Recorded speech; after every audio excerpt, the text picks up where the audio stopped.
The Willows by Algernon Blackwood, Part 1.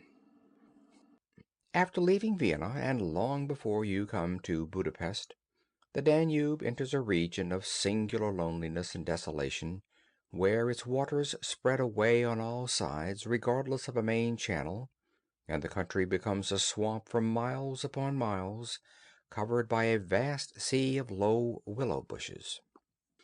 On the big maps the deserted area is painted in a fluffy blue, growing fainter in color as it leaves the banks, and across it may be seen in large straggling letters the word Sumpfé, meaning marshes.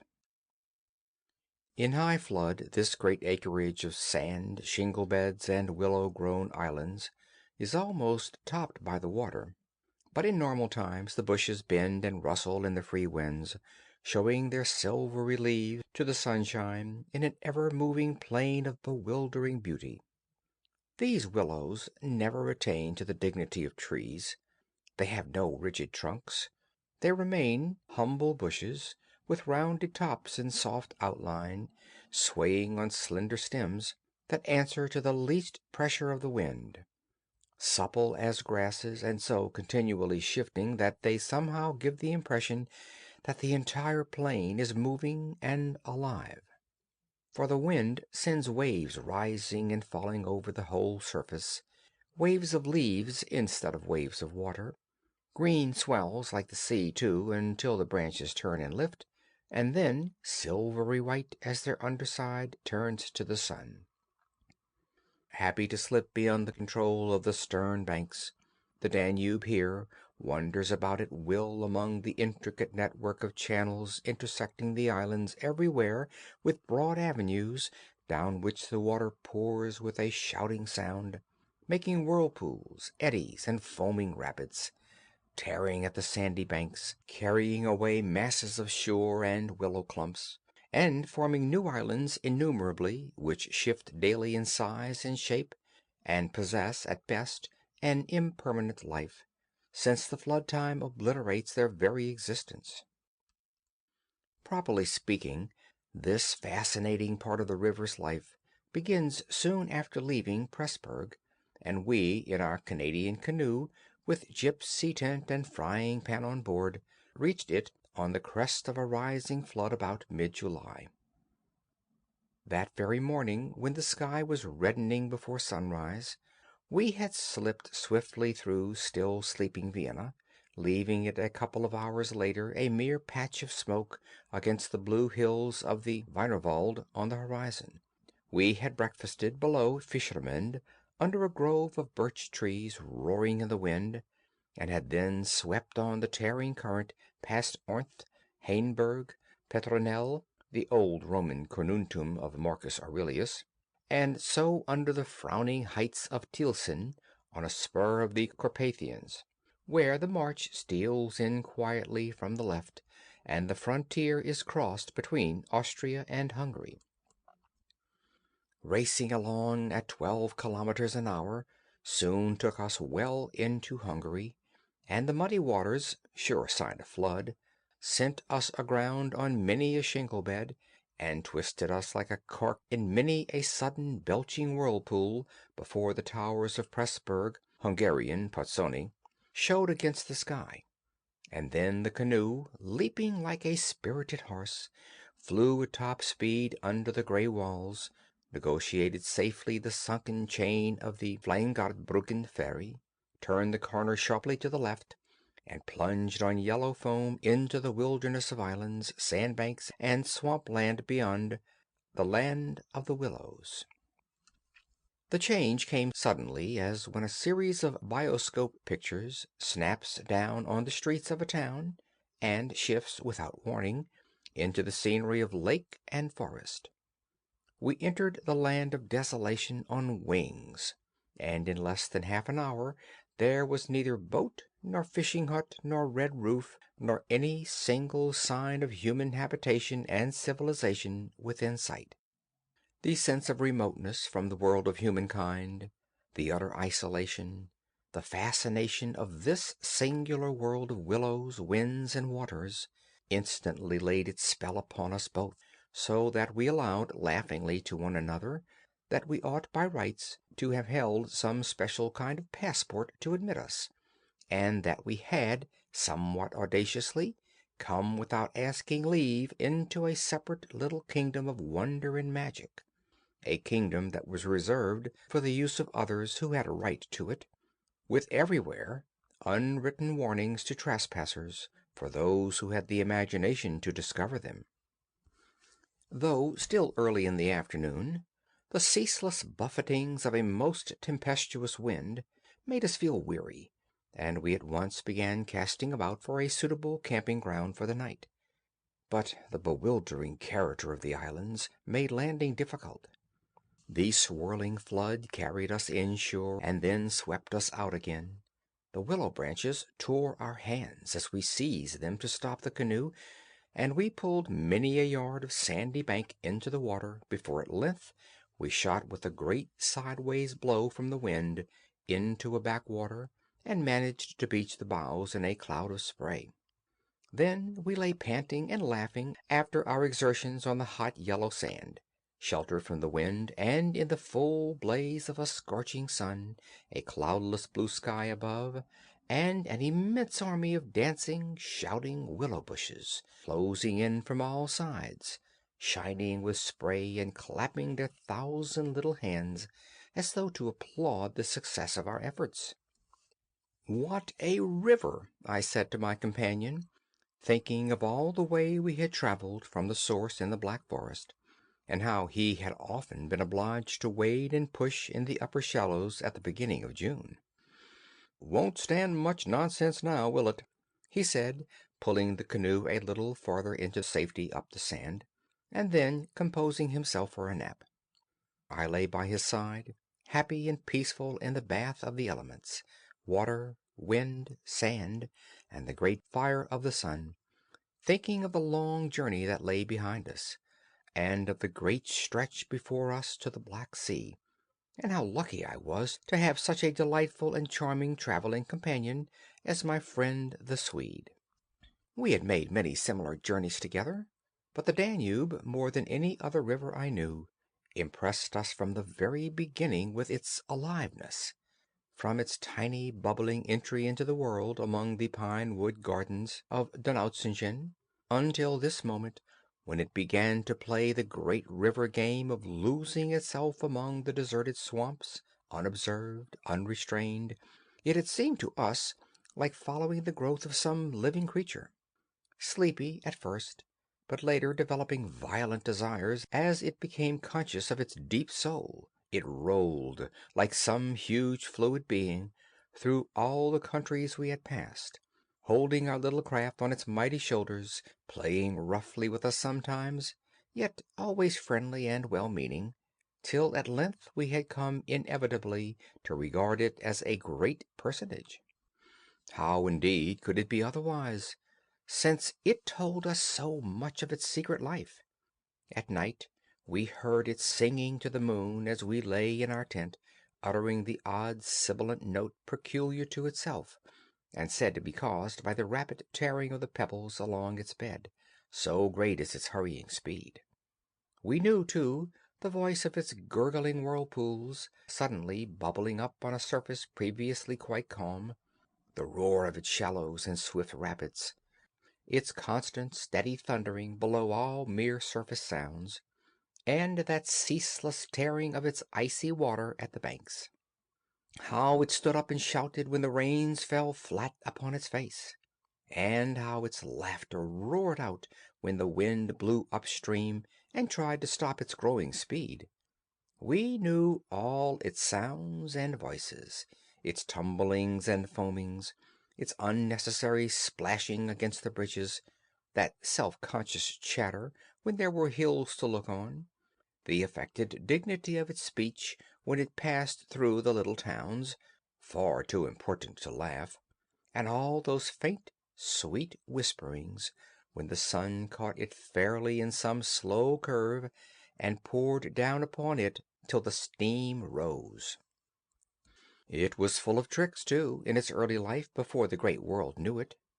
There were places in the upper reaches among the Swabian forests when yet the first whispers of its destiny had not reached it, where it elected to disappear through holes in the ground, to appear again on the other side of the porous limestone hills, and start a new river with another name, leaving, too, so little water in its own bed that we had to climb out and wade and push the canoe through miles of shallows. And a chief pleasure in those early days of its irresponsible youth was to lie low, like Brer Fox, just before the little turbulent tributaries came to join it from the Alps, and to refuse to acknowledge them when in, but to run for miles side by side, the dividing line well marked, the very levels different, the Danube utterly declining to recognize the newcomer. Below Passau, however, it gave up this particular trick, for there the Inn comes in with a thundering power impossible to ignore, and so pushes and incommodes the parent river that there is hardly room for them in the long twisted gorge that follows, and the Danube is shoved this way and that against the cliffs, and forced to hurry itself with great waves and much dashing to and fro, in order to get through in time. And during the fight our canoe slipped down from its shoulder to its breast, and had the time of its life among the struggling waves. But the inn taught the old river a lesson, and after Passau it no longer pretended to ignore new arrivals. That was many days back, of course, and since then we had come to know other aspects of the great creature, and across the Bavarian wheat plains of Straubing she wandered so slowly under the blazing June sun that we could well imagine that only the surface inches were water, while below there moved, concealed as by a silken mantle, a whole army of undines, passing silently and unseen down to the sea, and very leisurely too, lest they be discovered. Much, too, we forgave her because of her friendliness to the birds and animals that haunted the shores. Cormorants lined the banks in lonely places in rows like short black palings. Gray crows crowded the shingle beds. Storks stood fishing in the vistas of shallower water that opened up between the islands, and hawks, swans, and marsh birds of all sorts filled the air with glinting wings and singing, petulant cries. It was impossible to feel annoyed with the river's vagaries after seeing a deer leap with a splash into the water at sunrise and swim past the bows of the canoe, and often we saw fawns peering at us from the underbrush, or looked straight into the brown eyes of a stag as we charged full tilt round a corner and entered another reach of the river.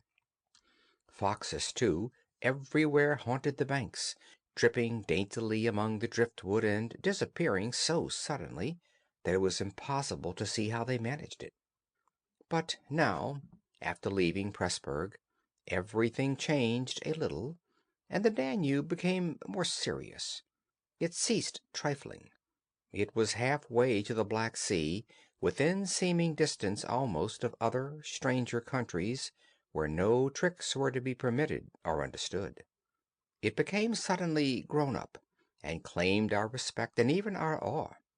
It broke out into three arms, for one thing, that only met again 100 kilometers further down, and for a canoe there were no indications which one was intended to be followed. "If you take a side channel," said the Hungarian officer we met in the Pressburg shop while buying provisions, "you may find yourselves, when the flood subsides, 40 miles from anywhere, high and dry, and you may easily starve. There are no people, no farms, no fishermen. I warn you not to continue. The river, too, is still rising, and this wind will increase." The rising river did not alarm us in the least, but the matter of being left high and dry by a sudden subsidence of the waters might be serious, and we had consequently laid in an extra stock of provisions. For the rest, the officer's prophecy held true, and the wind, blowing down a perfectly clear sky, increased steadily till it reached the dignity of a westerly gale. It was earlier than usual when we camped, for the sun was a good hour or two from the horizon, and leaving my friend still asleep on the hot sand, I wandered about in desultory examination of our hotel. The island, I found, was less than an acre in extent, a mere sandy bank standing some 2 or 3 feet above the level of the river. The far end, pointing into the sunset, was covered with flying spray which the tremendous wind drove off the crests of the broken waves. It was triangular in shape, with the apex upstream. I stood there for several minutes, watching the impetuous crimson flood bearing down with a shouting roar, dashing in waves against the bank as though to sweep it bodily away, and then swirling by in two foaming streams on either side. The ground seemed to shake with the shock and rush, while the furious movement of the willow bushes as the wind poured over them increased the curious illusion that the island itself actually moved. Above, for a mile or two, I could see the great river descending upon me. It was like looking up the slope of a sliding hill, white with foam, and leaping up everywhere to show itself to the sun. The rest of the island was too thickly grown with willows to make walking pleasant, but I made the tour nevertheless. From the lower end the light of course changed, and the river looked dark and angry. Only the backs of the flying waves were visible, streaked with foam and pushed forcibly by the great puffs of wind that fell upon them from behind. For a short mile it was visible, pouring in and out among the islands, and then disappearing with a huge sweep into the willows, which closed about it like a herd of monstrous antediluvian creatures crowding down to drink. They made me think of gigantic sponge-like growths that sucked the river up into themselves.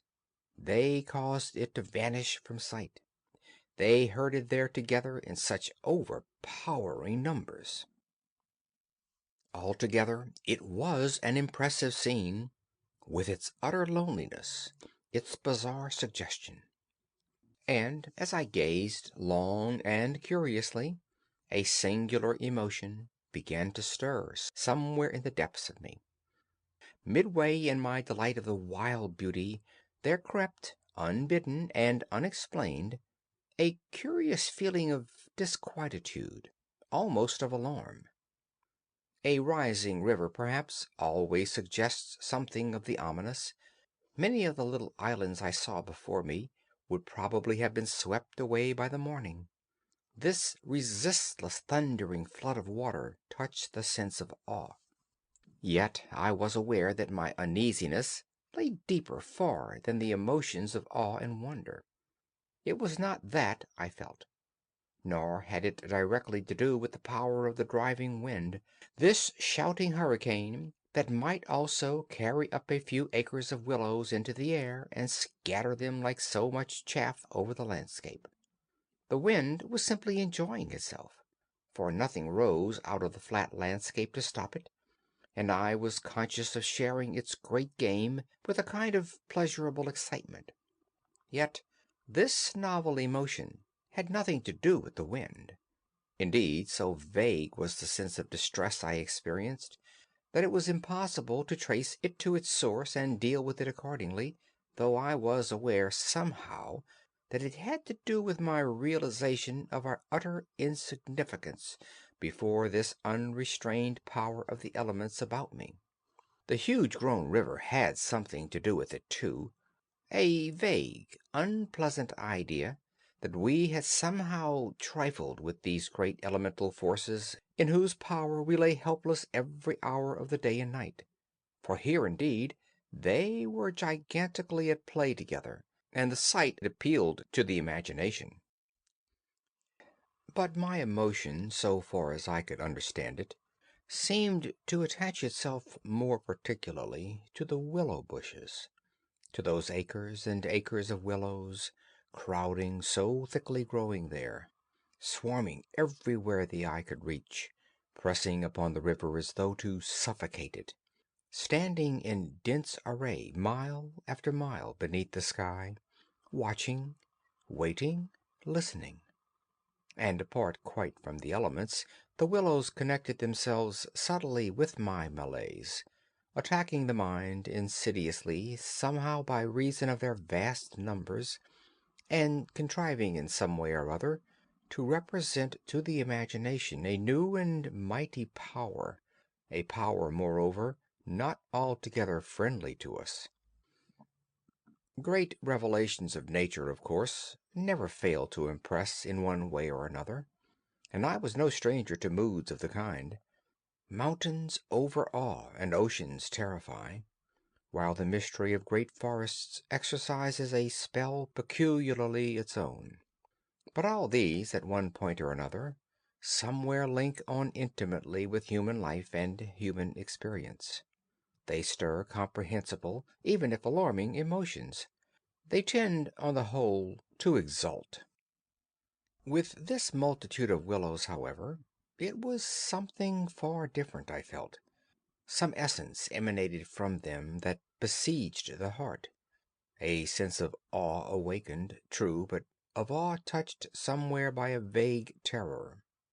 Their serried ranks, growing everywhere darker about me as the shadows deepened, moving furiously yet softly in the wind, woke in me the curious and unwelcome suggestion that we had trespassed here upon the borders of an alien world, a world where we were intruders, a world where we were not wanted or invited to remain, where we ran grave risks, perhaps. This feeling, however, though it refused to yield its meaning entirely to analysis, did not at the time trouble me by passing into menace. Yet it never left me quite, even during the very practical business of putting up the tent in a hurricane of wind and building a fire for the stew pot. It remained just enough to bother and perplex, and to rob a most delightful camping ground of a good portion of its charm.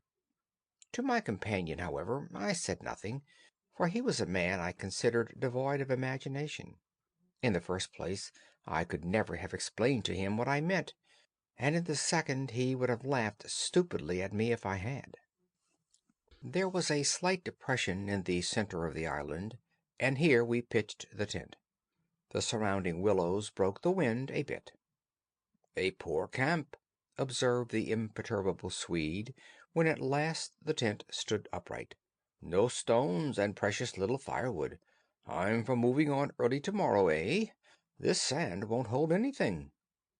But the experience of a collapsing tent at midnight had taught us many devices, and we made the cozy gypsy house as safe as possible, and then set about collecting a store of wood to last till bedtime. Willow bushes dropped no branches, and driftwood was our only source of supply. We hunted the shores pretty thoroughly. Everywhere the banks were crumbling as the rising flood tore at them and carried away great portions with a splash and a gurgle. "The island's much smaller than when we landed," said the accurate Swede. "It won't last at this rate. We'd better drag the canoe close to the tent, and be ready to start at a moment's notice. I shall sleep in my clothes." He was a little distance off, climbing along the bank, and I heard his rather jolly laugh as he spoke. "By Jove!" I heard him call a moment later, and turned to see what had caused his exclamation. But for the moment he was hidden by the willows, and I could not find him. "What in the world's this?" I heard him cry again, and this time his voice had become serious. I ran up quickly and joined him on the bank. He was looking over the river, pointing at something in the water. "Good heavens! It's a man's body!" he cried excitedly. "Look!" A black thing, turning over and over in the foaming waves, swept rapidly past. It kept disappearing and coming up to the surface again. It was about 20 feet from the shore, and just as it was opposite to where we stood, it lurched round and looked straight at us. We saw its eyes reflecting the sunset, and gleaming an odd yellow as the body turned over. Then it gave a swift, gulping plunge, and dived out of sight in a flash. "An otter, by gad!" we exclaimed in the same breath, laughing. It was an otter, alive and out on the hunt. Yet it had looked exactly like the body of a drowned man turning helplessly in the current. Far below, it came to the surface once again, and we saw its black skin wet and shining in the sunlight. Then, too, just as we turned back, our arms full of driftwood, another thing happened to recall us to the river bank. This time it really was a man, and what was more, a man in a boat. Now, a small boat on the Danube was an unusual sight at any time, but here, in this deserted region and at flood time, it was so unexpected as to constitute a real event. We stood and stared.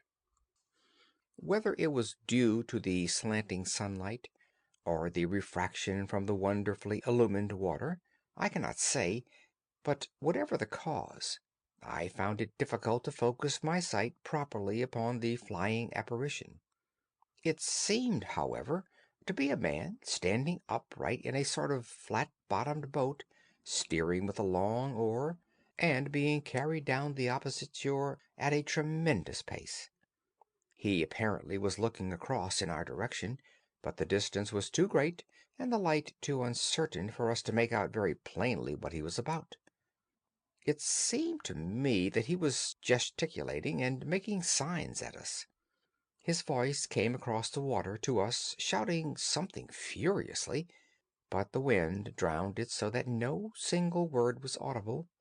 There was something curious about the whole appearance, man, boat, signs, voice, that made an impression on me out of all proportion to its cause. "He's crossing himself!" I cried. "Look, he's making the sign of the cross." "I believe you're right," the Swede said, shading his eyes with his hand and watching the man out of sight. He seemed to be gone in a moment, melting away down there into the sea of willows, where the sun caught them in the bend of the river and turned them into a great crimson wall of beauty. Mist, too, had begun to rise, so that the air was hazy. "But what in the world is he doing at nightfall on this flooded river?" I said, half to myself. "Where is he going at such a time? And what did he mean by his signs and shouting? Do you think he wished to warn us about something?" "He saw our smoke and thought we were spirits, probably," laughed my companion. "These Hungarians believe in all sorts of rubbish. You remember the shopwoman at Pressburg warning us that no one ever landed here because it belonged to some sort of beings outside man's world. I suppose they believe in fairies and elementals, possibly demons too. That peasant in the boat saw people on the islands for the first time in his life," he added after a slight pause, "and it scared him, that's all." The Swede's tone of voice was not convincing, and his manner lacked something that was usually there. I noted the change instantly while he talked, though without being able to label it precisely. "If they had enough imagination," I laughed loudly, I remember, trying to make as much noise as I could, "they might well people a place like this with the old gods of antiquity. The Romans must have haunted all this region more or less with their shrines and sacred groves and elemental deities." The subject dropped, and we returned to our stew pot, for my friend was not given to imaginative conversation as a rule. Moreover, just then I remembered feeling distinctly glad that he was not imaginative. His stolid, practical nature suddenly seemed to me welcome and comforting. It was an admirable temperament, I felt. He could steer down rapids like a red Indian, shoot dangerous bridges and whirlpools better than any white man I ever saw in a canoe. He was a grand fellow for an adventurous trip, a tower of strength when untoward things happened. I looked at his strong face and light curly hair as he staggered along under his pile of driftwood, twice the size of mine, and I experienced a feeling of relief. Yes, I was distinctly glad just then that the Swede was what he was, and that he never made remarks that suggested more than they said. "The river's still rising, though," he added, as if following out some thoughts of his own, and dropping his load with a gasp. "This island will be under water in 2 days if it goes on." "I wish the wind would go down," I said. "I don't care a fig for the river." The flood, indeed, had no terrors for us. We could get off at 10 minutes' notice, and the more water the better we liked it. It meant an increasing current and the obliteration of the treacherous shingle beds that so often threatened to tear the bottom out of our canoe. Contrary to our expectations, the wind did not go down with the sun. It seemed to increase with the darkness, howling overhead and shaking the willows round us like straws. Curious sounds accompanied it sometimes, like the explosion of heavy guns, and it fell upon the water and the island in great flat blows of immense power. It made me think of the sounds a planet must make could we only hear it driving along through space. But the sky kept wholly clear of clouds, and soon after supper the full moon rose up in the east and covered the river and the plain of shouting willows with a light like the day. We lay on the sandy patch beside the fire, smoking, listening to the noises of the night round us, and talking happily of the journey we had already made and of our plans ahead. The map lay spread in the door of the tent, but the high wind made it hard to study, and presently we lowered the curtain and extinguished the lantern. The firelight was enough to smoke and see each other's faces by, and the sparks flew overhead like fireworks. A few yards beyond, the river gurgled and hissed, and from time to time a heavy splash announced the falling away of further portions of the bank. Our talk, I noticed, had to do with the far-away scenes and incidents of our first camps in the Black Forest, or of other subjects altogether remote from the present setting, for neither of us spoke of the actual moment more than was necessary, almost as though we had agreed tacitly to avoid discussion of the camp and its incidents. Neither the otter nor the boatman, for instance, received the honor of a single mention, though ordinarily these would have furnished discussion for the greater part of the evening. They were, of course, distinct events in such a place. The scarcity of wood made it a business to keep the fire going, for the wind that drove the smoke in our faces wherever we sat helped at the same time to make a forced draught. We took it in turn to make some foraging expeditions into the darkness, and the quantity the Swede brought back always made me feel that he took an absurdly long time finding it, for the fact was, I did not care much about being left alone, and yet it always seemed to be my turn to grub about among the bushes or scramble along the slippery banks in the moonlight. The long day's battle with wind and water, such wind and such water, had tired us both, and an early bed was the obvious program. Yet neither of us made the move for the tent. We lay there, tending the fire, talking in desultory fashion, peering about us into the dense willow bushes, and listening to the thunder of wind and river. The loneliness of the place had entered our very bones, and silence seemed natural, for after a bit the sound of our voices became a trifle unreal and forced. Whispering would have been the fitting mode of communication, I felt, and the human voice, always rather absurd amid the roar of the elements, now carried with it something almost illegitimate.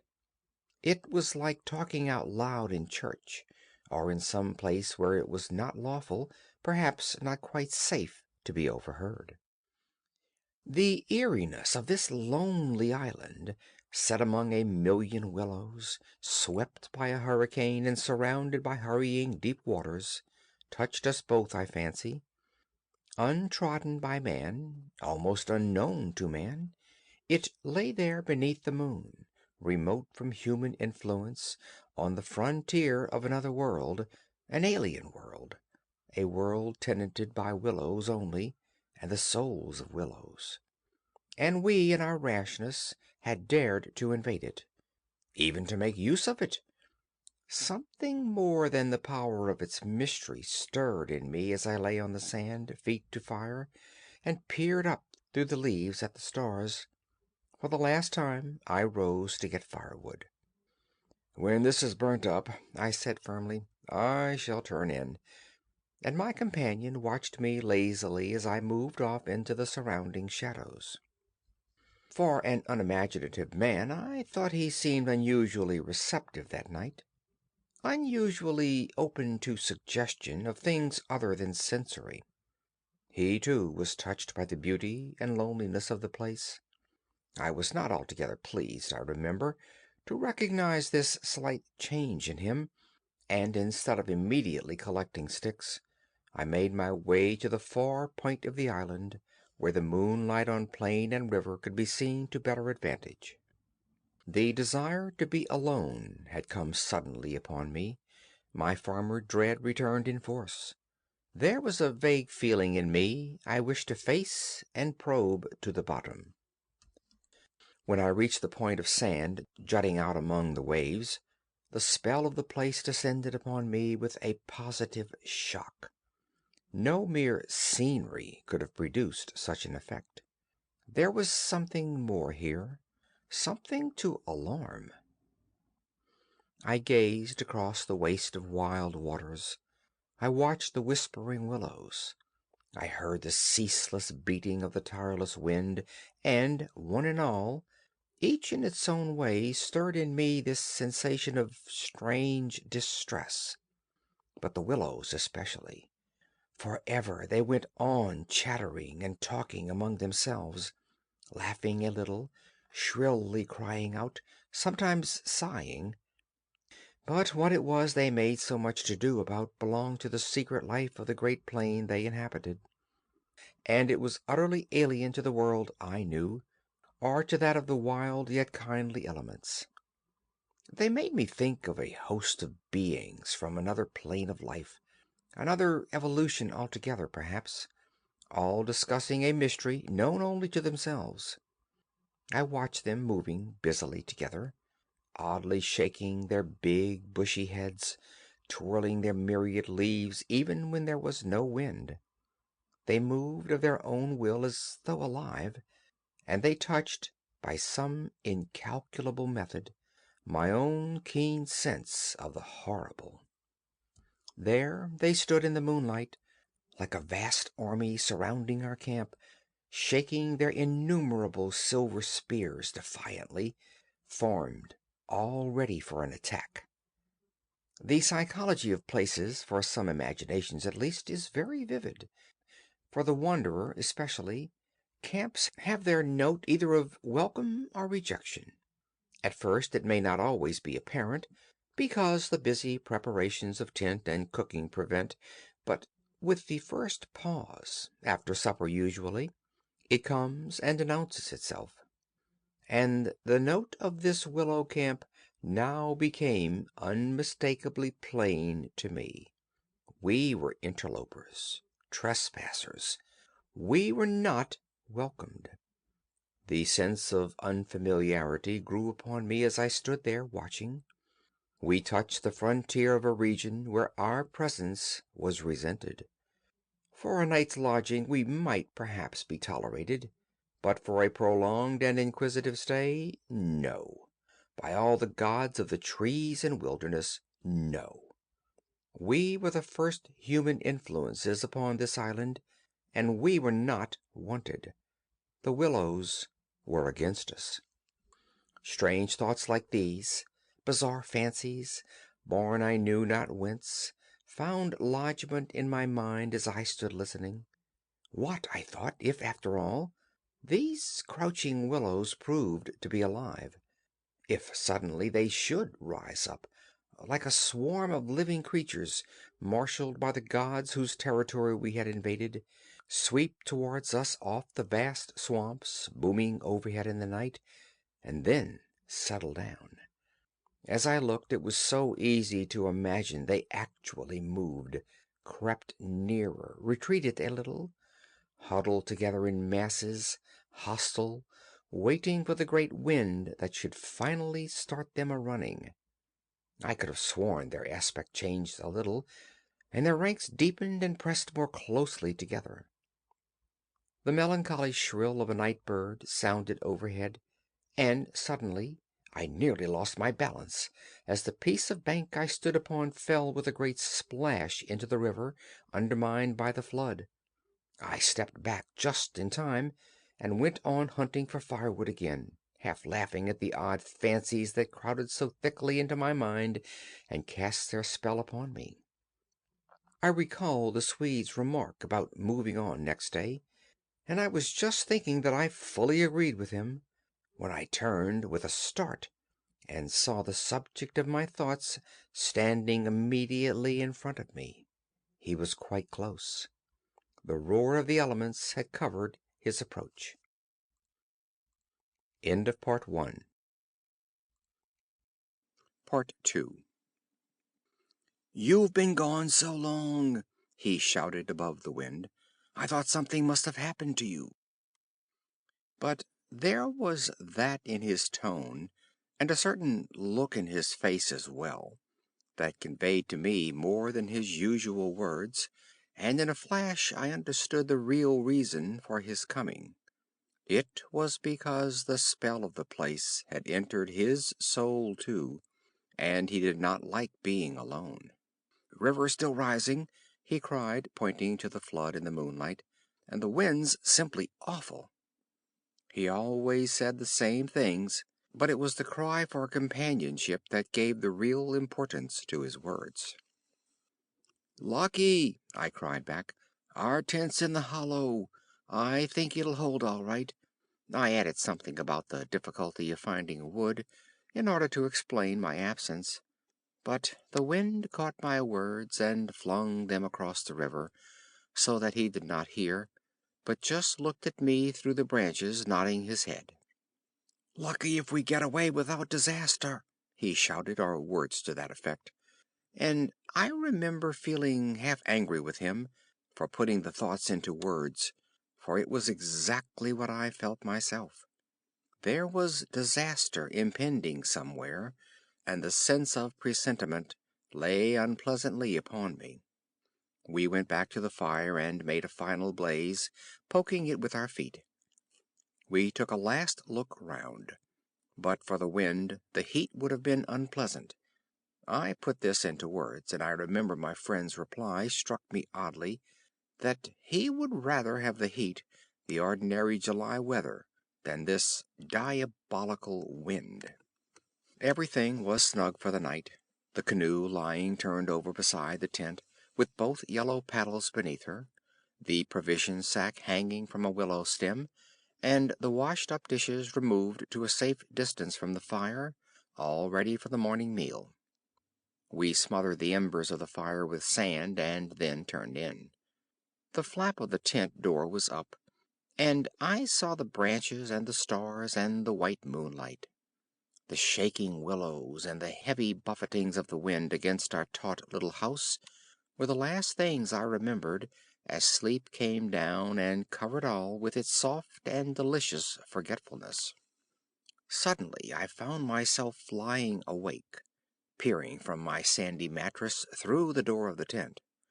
I looked at my watch pinned against the canvas, and saw by the bright moonlight that it was past 12 o'clock, the threshold of a new day, and I had therefore slept a couple of hours. The Swede was asleep still beside me. The wind howled as before. Something plucked at my heart and made me feel afraid. There was a sense of disturbance in my immediate neighborhood. I sat up quickly and looked out. The trees were swaying violently to and fro as the gusts smote them, but our little bit of green canvas lay snugly safe in the hollow, for the wind passed over it without meeting enough resistance to make it vicious. The feeling of disquietude did not pass, however, and I crawled quietly out of the tent to see if our belongings were safe. I moved carefully so as not to waken my companion. A curious excitement was on me. I was halfway out, kneeling on all fours, when my eye first took in that the tops of the bushes opposite, with their moving tracery of leaves, made shapes against the sky. I sat back on my haunches and stared. It was incredible, surely, but there, opposite and slightly above me, were shapes of some indeterminate sort among the willows, and as the branches swayed in the wind, they seemed to group themselves about these shapes, forming a series of monstrous outlines that shifted rapidly beneath the moon. Close, about 50 feet in front of me, I saw these things. My first instinct was to waken my companion, that he too might see them, but something made me hesitate. The sudden realization, probably, that I should not welcome corroboration. And meanwhile I crouched there, staring in amazement with smarting eyes. I was wide awake. I remember saying to myself that I was not dreaming. They first became properly visible, these huge figures, just within the tops of the bushes. Immense, bronze-colored, moving, and wholly independent of the swaying of the branches. I saw them plainly, and noted, now that I came to examine them more calmly, that they were very much larger than human, and indeed that something in their appearance proclaimed them to be not human at all. Certainly they were not merely the moving tracery of the branches against the moonlight. They shifted independently. They rose upwards in a continuous stream from earth to sky, vanishing utterly as soon as they reached the dark of the sky. They were interlaced one with another, making a great column, and I saw their limbs and huge bodies melting in and out of each other, forming this serpentine line that bent and swayed and twisted spirally with the contortions of the wind-tossed trees. They were nude, fluid shapes, passing up the bushes, within the leaves almost, rising up in a living column into the heavens. Their faces I never could see. Unceasingly they poured upwards, swaying in great bending curves, with the hue of dull bronze upon their skins. I stared, trying to focus every atom of vision from my eyes. For a long time I thought they must every moment disappear and resolve themselves into the movements of the branches and prove to be an optical illusion. I searched everywhere for a proof of reality, when all the while I understood quite well that the standard of reality had changed. For the longer I looked, the more certain I became that these figures were real and living, though perhaps not according to the standards that the camera and the biologist would insist upon. Far from feeling fear, I was possessed with a sense of awe and wonder such as I have never known. I seemed to be gazing at the personified elemental forces of this haunted and primeval region. Our intrusion had stirred the powers of the place into activity. It was we who were the cause of the disturbance, and my brain filled to bursting with stories and legends of the spirits and deities of places that have been acknowledged and worshipped by men in all ages of the world's history. But before I could arrive at any possible explanation, something impelled me to go farther out, and I crept forward on the sand and stood upright. I felt the ground still warm under my bare feet. The wind tore at my hair and face, and the sound of the river burst upon my ears with a sudden roar. These things I knew were real, and proved that my senses were acting normally. Yet the figures still rose from earth to heaven, silent, majestically, in a great spiral of grace and strength that overwhelmed me at length with a genuine, deep emotion of worship. I felt that I must fall down and worship, absolutely worship. Perhaps in another minute I might have done so, when a gust of wind swept against me with such force that it blew me sideways, and I nearly stumbled and fell. It seemed to shake the dream violently out of me. At least it gave me another point of view somehow. The figures still remained, still ascended into heaven from the heart of the night, but my reason at last began to assert itself. It must be a subjective experience, I argued, none the less real for that, but still subjective.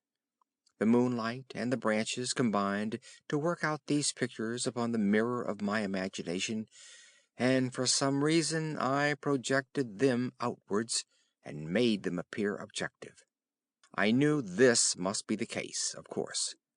I took courage, and began to move forward across the open patches of sand.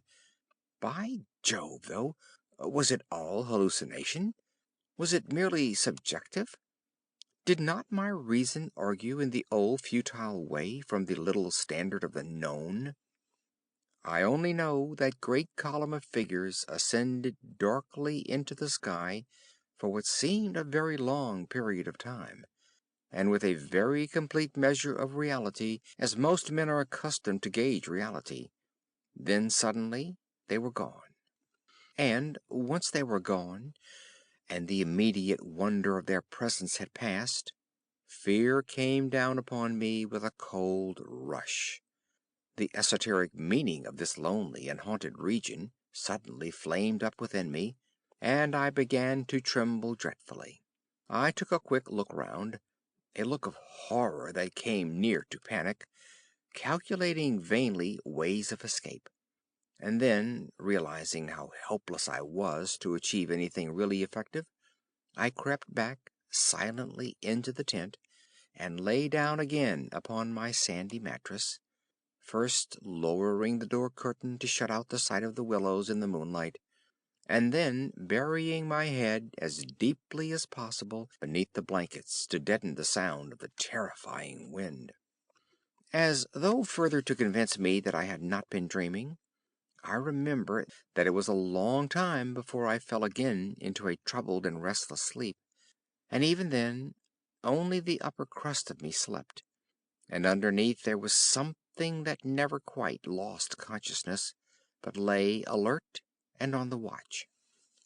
But this second time I jumped up with a genuine start of terror.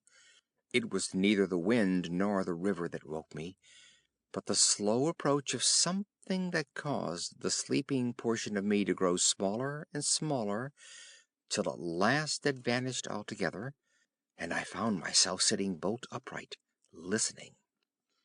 Outside there was a sound of multitudinous little patterings. They had been coming, I was aware, for a long time, and in my sleep they had first become audible. I sat there, nervously wide awake, as though I had not slept at all. It seemed to me that my breathing came with difficulty, and that there was a great weight upon the surface of my body. In spite of the hot night, I felt clammy with cold and shivered. Something surely was pressing steadily against the sides of the tent and weighing down upon it from above. Was it the body of the wind? Was this the pattering rain, the dripping of the leaves, the spray blown from the river by the wind and gathering in big drops? I thought quickly of a dozen things. Then suddenly the explanation leaped into my mind. A bough from the poplar, the only large tree on the island, had fallen with the wind. Still half caught by the other branches, it would fall with the next gust and crush us, and meanwhile its leaves brushed and tapped upon the tight canvas surface of the tent. I raised a loose flap and rushed out, calling to the Swede to follow. But when I got out and stood upright, I saw that the tent was free. There was no hanging bough, there was no rain or spray, nothing approached. A cold gray light filtered down through the bushes and lay on the faintly gleaming sand. Stars still crowded the sky directly overhead, and the wind howled magnificently, but the fire no longer gave out any glow, and I saw the east reddening in streaks through the trees. Several hours must have passed since I stood there before watching the ascending figures, and the memory of it now came back to me horribly, like an evil dream. Oh, how tired it made me feel, that ceaseless raging wind! Yet, though the deep lassitude of a sleepless night was on me, my nerves were tingling with the activity of an equally tireless apprehension, and all idea of repose was out of the question. The river, I saw, had risen further. Its thunder filled the air, and a fine spray made itself felt through my thin sleeping shirt. Yet nowhere did I discover the slightest evidence of anything to cause alarm. This deep, prolonged disturbance in my heart remained wholly unaccounted for. My companion had not stirred when I called him, and there was no need to waken him now. I looked about me carefully, noting everything: the turned over canoe, the yellow paddles, two of them I'm certain, the provision sack and the extra lantern hanging together from the tree, and crowding everywhere about me, enveloping all, the willows, those endless, shaking willows. A bird uttered its morning cry, and a string of ducks passed with whirring flight overhead in the twilight. The sand whirled, dry and stinging, about my bare feet in the wind.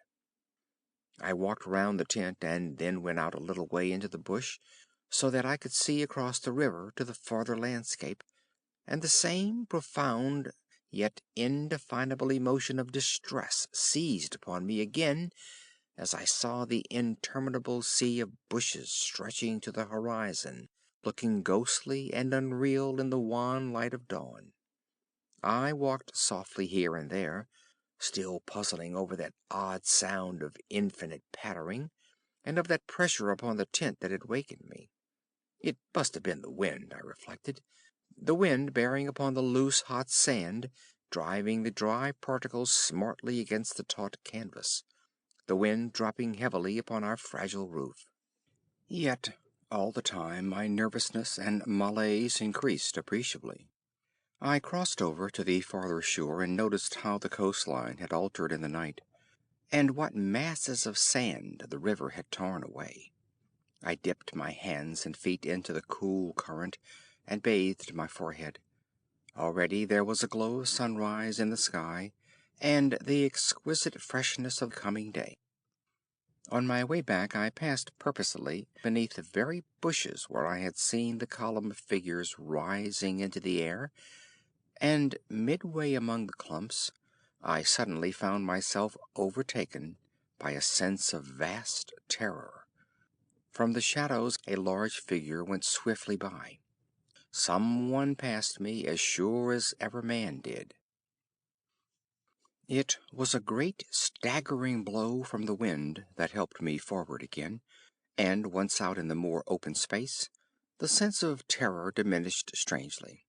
The winds were about and walking, I remember saying to myself, for the winds often move like great presences under the trees, and although the fear that hovered about me was such an unknown and immense kind of fear, so unlike anything I had ever felt before, that it woke a sense of awe and wonder in me that did much to counteract its worst effects. And when I reached a high point in the middle of the island, from which I could see the wide stretch of river crimson in the sunrise, the whole magical beauty of it all was so overpowering that a sort of wild yearning woke in me and almost brought a cry up into the throat.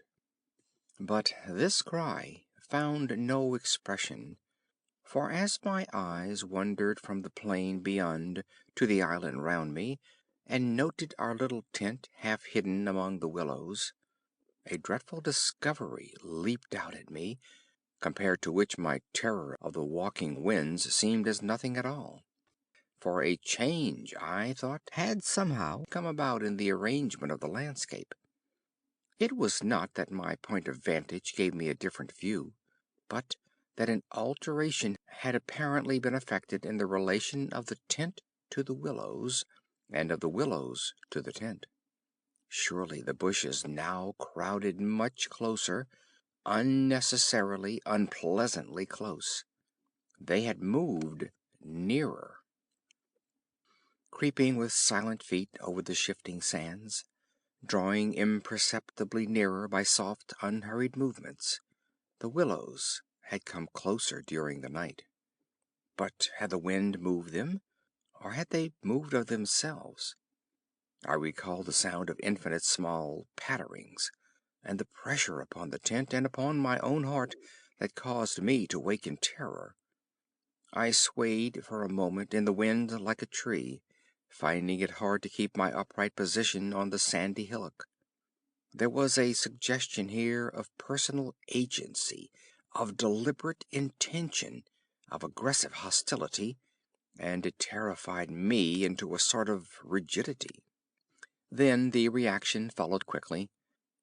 The idea was so bizarre, so absurd, that I felt inclined to laugh. But the laughter came no more readily than the cry, for the knowledge that my mind was so receptive to such dangerous imaginings brought the additional terror that it was through our minds and not through our physical bodies that the attack would come, and was coming. The wind buffeted me about, and very quickly it seemed the sun came up over the horizon, for it was after 4 o'clock, and I must have stood on that little pinnacle of sand longer than I knew, afraid to come down to close quarters with the willows. I returned quietly, creepily, to the tent, first taking another exhaustive look round, and, yes, I confess it, making a few measurements. I paced out on the warm sand the distances between the willows and the tent, making a note of the shortest distance particularly. I crawled stealthily into my blankets. My companion, to all appearances, still slept soundly, and I was glad that this was so. Provided my experiences were not corroborated, I could find strength somehow to deny them, perhaps. With the daylight, I could persuade myself that it was all a subjective hallucination, a fantasy of the night, a projection of the excited imagination. Nothing further came in to disturb me, and I fell asleep almost at once, utterly exhausted, yet still in dread of hearing again that weird sound of multitudinous pattering, or of feeling the pressure upon my heart that had made it difficult to breathe. The sun was high in the heavens when my companion woke me from a heavy sleep and announced that the porridge was cooked and there was just time to bathe. The grateful smell of frizzling bacon entered the tent door. "River still rising," he said, "and several islands out in midstream have disappeared altogether. Our own island's much smaller." "Any wood left?" I asked sleepily. "The wood and the island will finish tomorrow in a dead heat," he laughed. "But there's enough to last us till then."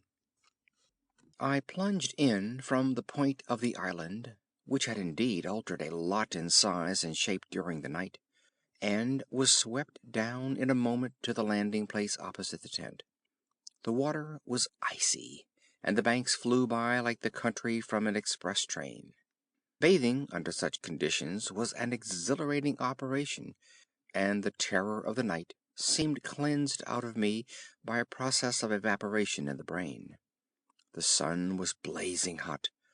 Not a cloud showed itself anywhere.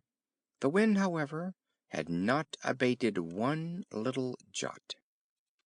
Quite suddenly, then, the implied meaning of the Swede's words flashed across me, showing that he no longer wished to leave post haste, and had changed his mind. Enough to last till tomorrow. He assumed we should stay on the island another night. It struck me as odd. The night before he was so positive the other way. How had the change come about? Great crumblings of the banks occurred at breakfast, with heavy splashings and clouds of spray, which the wind brought into our frying pan, and my fellow traveler talked incessantly about the difficulty the Vienna Pesth steamers must have to find the channel in flood. But the state of his mind interested and impressed me far more than the state of the river or the difficulties of the steamers. He had changed somehow since the evening before. His manner was different, a trifle excited, a trifle shy, with a sort of suspicion about his voice and gestures. I hardly know how to describe it now in cold blood, but at the time I remember being quite certain of one thing, that he had become frightened. He ate very little breakfast, and for once omitted to smoke his pipe. He had the map spread open beside him, and kept studying its markings. "We'd better get off sharp in an hour," I said presently, feeling for an opening that must bring him indirectly to a partial confession at any rate. And his answer puzzled me uncomfortably. "Rather, if they'll let us." "Who'll let us? The elements?" I asked quickly, with affected indifference. "The powers of this awful place, whoever they are," he replied, keeping his eyes on the map. "The gods are here, if they are anywhere at all in the world." "The elements are always the true immortals," I replied, laughing as naturally as I could manage, yet knowing quite well that my face reflected my true feelings when he looked up gravely at me and spoke across the smoke. "We shall be fortunate if we get away without further disaster." This was exactly what I had dreaded, and I screwed myself up to the point of the direct question. It was like agreeing to allow the dentist to extract a tooth. It had to come out anyhow in the long run, and the rest was all pretense. "Further disaster? Why, what's happened?" "For one thing, the steering paddle's gone," he said quietly. "The steering paddle gone?" I repeated, greatly excited, for this was our rudder, and the Danube in flood without a rudder was suicide. "But what—" "And there's a tear in the bottom of the canoe," he added, with a genuine little tremor in his voice. I continued staring at him, able only to repeat the words in his face somewhat foolishly. There, in the heat of the sun, and on this burning sand, I was aware of a freezing atmosphere descending round us. I got up to follow him, for he merely nodded his head gravely and led the way toward the tent a few yards on the other side of the fireplace. The canoe still lay there as I had seen her last night, ribs uppermost, the paddles, or rather the paddle, on the sand beside her. "There's only one," he said, stooping to pick it up, "and here's the rent in the baseboard." It was on the tip of my tongue to tell him that I had clearly noticed two paddles a few hours before, but a second impulse made me think better of it, and I said nothing. I approached to see. There was a long, finely made tear in the bottom of the canoe, where a little slither of wood had been neatly taken clean out. It looked as if the tooth of a sharp rock or snag had eaten down her length, and investigation showed that the hole went through. Had we launched on her without observing it, we must inevitably have foundered. At first the water would have made the wood swell, so as to close the hole, but once out in midstream, the water must have poured in, and the canoe, never more than 2 inches above the surface, would have filled and sunk very rapidly. "There you see an attempt to prepare a victim for the sacrifice," I heard him saying, more to himself than to me. "Two victims, rather," he added as he bent over and ran his fingers along the slit. I began to whistle, a thing I always do unconsciously when utterly nonplussed, and purposely paid no attention to his words. I was determined to consider them foolish. "It wasn't there last night," he said presently, straightening up from his examination and looking anywhere but at me. "We must have scratched her in landing, of course," I stopped whistling to say. "The stones are very sharp." I stopped abruptly, for at that moment he turned round and met my eye squarely. I knew just as well as he did how impossible my explanation was. There were no stones to begin with. "And then there's this to explain, too," he added quietly, handing me the paddle and pointing to the blade. A new and curious emotion spread freezingly over me as I took and examined it. The blade was scraped down all over, beautifully scraped, as though someone had sandpapered it with care, making it so thin that the first vigorous stroke must have snapped it off at the elbow. "One of us walked in his sleep and did this," I said feebly, "or it has been filed by the constant stream of sand particles blown against it by the wind, perhaps." "Ah," said the Swede, turning away, laughing a little, "you can explain everything. The same wind that caught the steering paddle and flung it so near the bank that it fell in with the next lump that crumbled," I called out after him, absolutely determined to find an explanation for everything he showed me. "I see," he shouted back, turning his head to look at me before disappearing among the willow bushes. Once alone with these perplexing evidences of personal agency, I think my first thoughts took the form of, "One of us must have done this thing, and it certainly was not I." But my second thought decided how impossible it was to suppose, under all the circumstances, that either of us had done it. That my companion, the trusted friend of a dozen similar expeditions, could have knowingly had a hand in it, was a suggestion not to be entertained for a moment. Equally absurd seemed the explanation that this imperturbable and densely practical nature had suddenly become insane and was busied with insane purposes. Yet the fact remained that what disturbed me most, and kept my fear actively alive even in this blaze of sunshine and wild beauty, was the clear certainty that some curious alteration had come about in his mind, that he was nervous, timid, suspicious, aware of goings-on he did not speak about, watching a series of secret and hitherto unmentionable events, waiting, in a word, for a climax that he expected, and I thought expected very soon. This grew up in my mind intuitively, I hardly knew how. I made a hurried examination of the tent and its surroundings, but the measurements of the night remained the same. There were deep hollows formed in the sand I now noticed for the first time, basin-shaped and of various depths and sizes, varying from that of a teacup to a large bowl.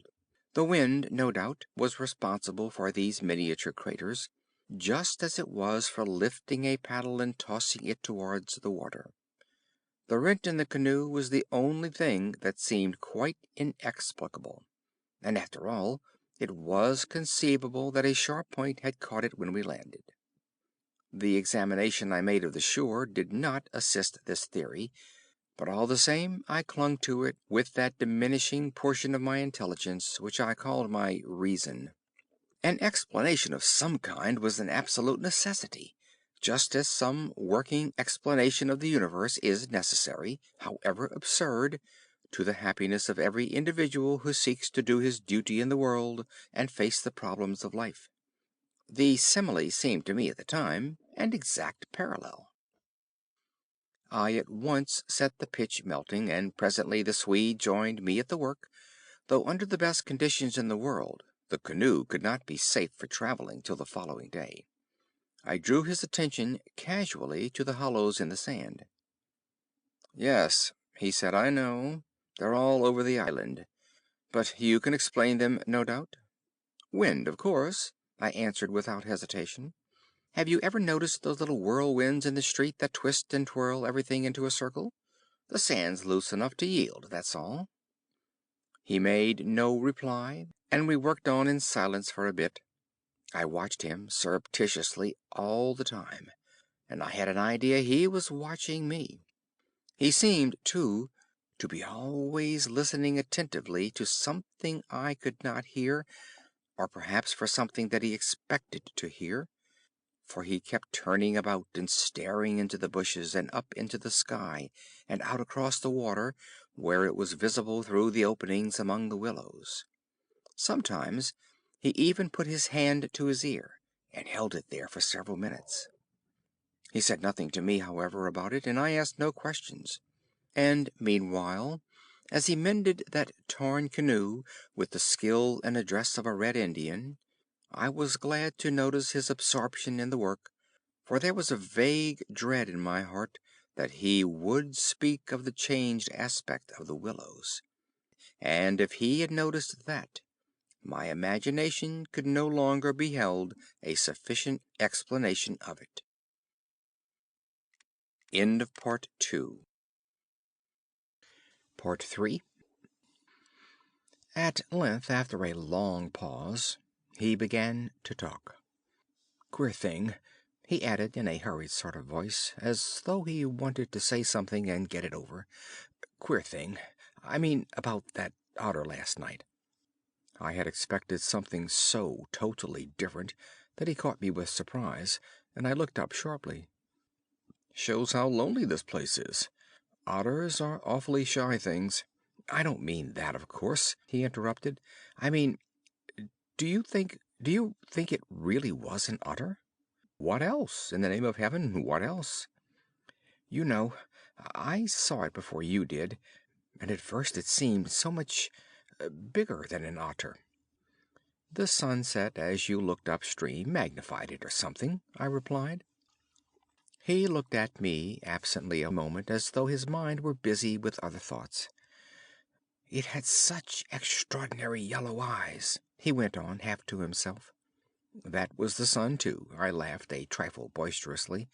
"I suppose you'll wonder next if that fellow in the boat—" I suddenly decided not to finish the sentence. He was in the act again of listening, turning his head to the wind, and something in the expression of his face made me halt. The subject dropped, and we went on with our caulking. Apparently he had not noticed my unfinished sentence. 5 minutes later, however, he looked at me across the canoe, the smoking pitch in his hand, his face exceedingly grave. "I did rather wonder, if you want to know," he said slowly, "what that thing in the boat was. I remember thinking at the time it was not a man. The whole business seemed to rise quite suddenly out of the water." I laughed again, boisterously in his face. But this time there was impatience, and a strain of anger, too, in my feeling. "Look here, now," I cried.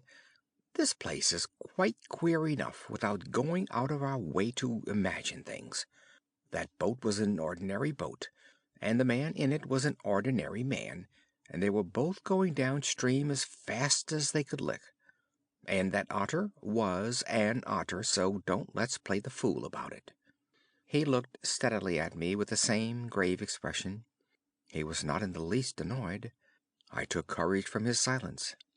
"And for heaven's sake," I went on, "don't keep pretending you hear things, because it only gives me the jumps, and there's nothing to hear but the river and this cursed old thundering wind." "You fool," he answered in a low, shocked voice. "You utter fool. That's just the way all victims talk. As if you didn't understand just as well as I do." He sneered with scorn in his voice and a sort of resignation. "The best thing you can do is to keep quiet and try to hold your mind as firm as possible. This feeble attempt at self-deception only makes the truth harder when you're forced to meet it." My little effort was over, and I found nothing more to say, for I knew quite well his words were true, and that I was the fool, not he. Up to a certain stage in the adventure he kept ahead of me easily, and I think I felt annoyed to be put out of it, to be thus proved less psychic, less sensitive than himself to these extraordinary happenings, and half ignorant all the time of what was going on under my very nose. He knew from the very beginning, apparently. But at the moment I wholly missed a point of his words about the necessity of there being a victim, and that we ourselves were destined to satisfy the want. I dropped all pretense thenceforward, but thenceforward likewise my fear increased steadily to the climax. "But you're quite right about one thing," he added, before the subject passed, And that is that we're wiser not to talk about it, or even to think about it, because what one thinks finds expression in words, and what one says happens. That afternoon, while the canoe dried and hardened, we spent trying to fish, testing the leak, collecting wood, and watching the enormous flood of rising water. Masses of driftwood swept near our shores sometimes, and we fished for them with long willow branches. The island grew perceptibly smaller as the banks were torn away with great gulps and splashes.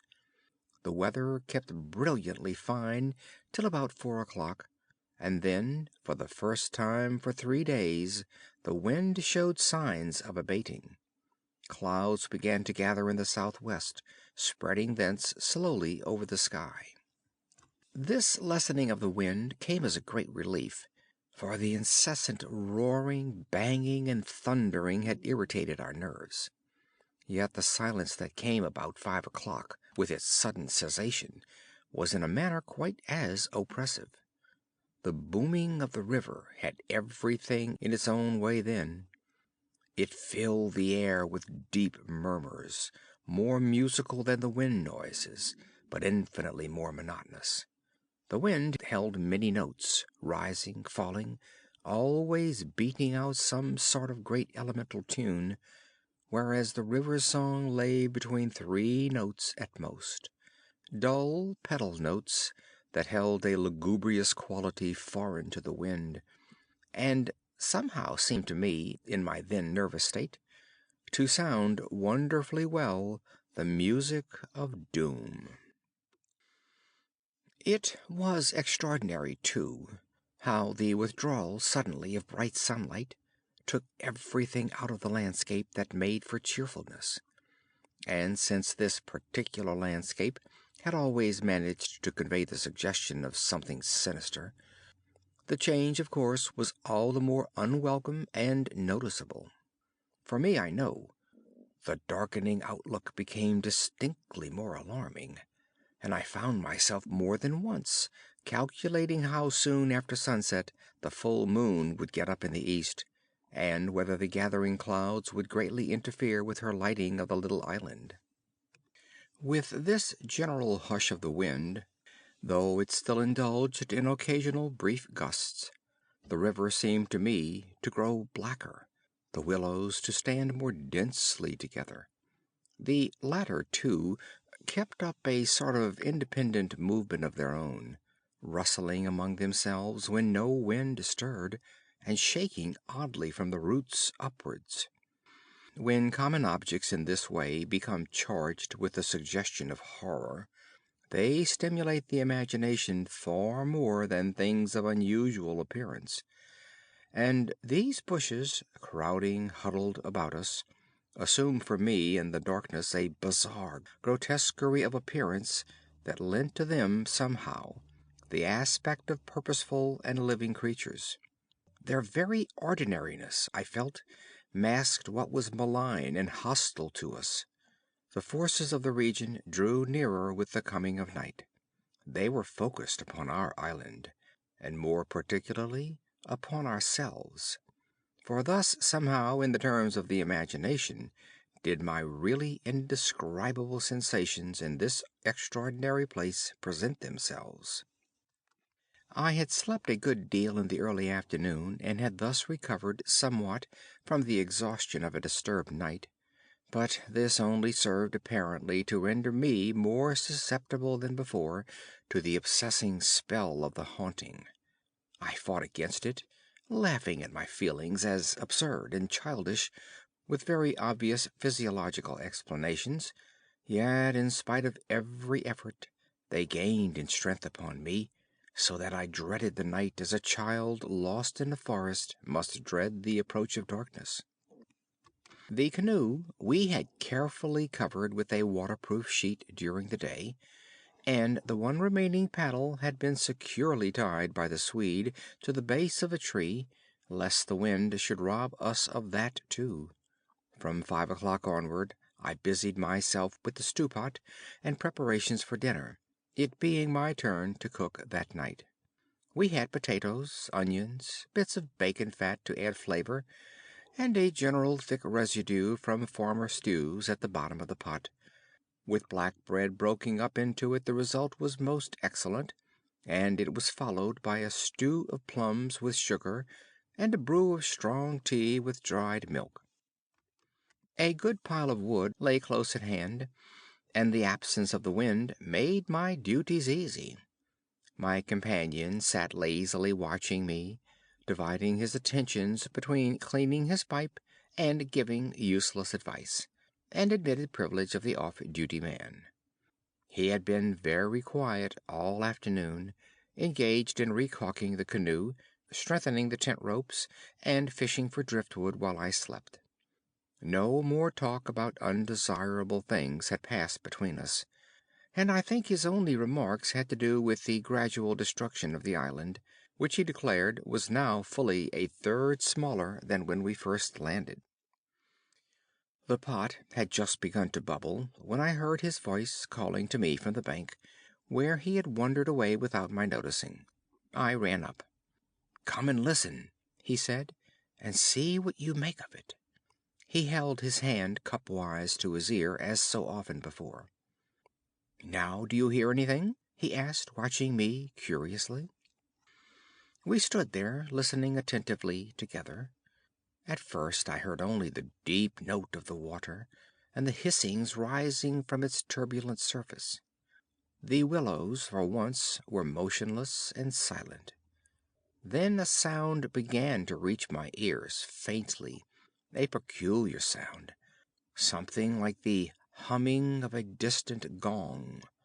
It seemed to come across to us in the darkness from the waste of swamps and willows opposite. It was repeated at regular intervals, but it was certainly neither the sound of a bell nor the hooting of a distant steamer. I can liken it to nothing so much as to the sound of an immense gong suspended far up in the sky, repeating incessantly its muffled metallic note, soft and musical, as it was repeatedly struck. My heart quickened as I listened. "I've heard it all day," said my companion. "While you slept this afternoon, it came all round the island. I hunted it down, but could never get near enough to localize it correctly. Sometimes it was overhead, and sometimes it seemed under the water. Once or twice, too, I could have sworn it was not outside at all, but within myself. You know, the way a sound in the fourth dimension is supposed to come." I was much too puzzled to pay much attention to his words. I listened carefully, striving to associate it with any known familiar sound I could think of, but without success. It changed in the direction, too, coming nearer, and then sinking utterly away into remote distance.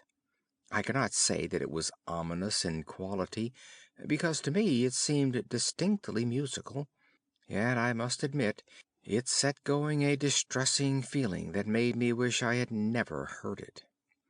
"The wind blowing in those sand funnels," I said, determined to find an explanation. "Or the bushes rubbing together after the storm, perhaps." "It comes off the whole swamp," my friend answered. "It comes from everywhere at once." He ignored my explanations. "It comes from the willow bushes somehow." "But now the wind has dropped," I objected. "The willows can hardly make a noise by themselves, can they?" His answer frightened me, first because I had dreaded it, and secondly because I knew intuitively it was true. "It is because the wind has dropped we now hear it. It was drowned before. It is the cry, I believe, of the—" I dashed back to my fire, warned by the sound of bubbling that the stew was in danger, but determined at the same time to escape further conversation. I was resolute, if possible, to avoid the exchanging of views.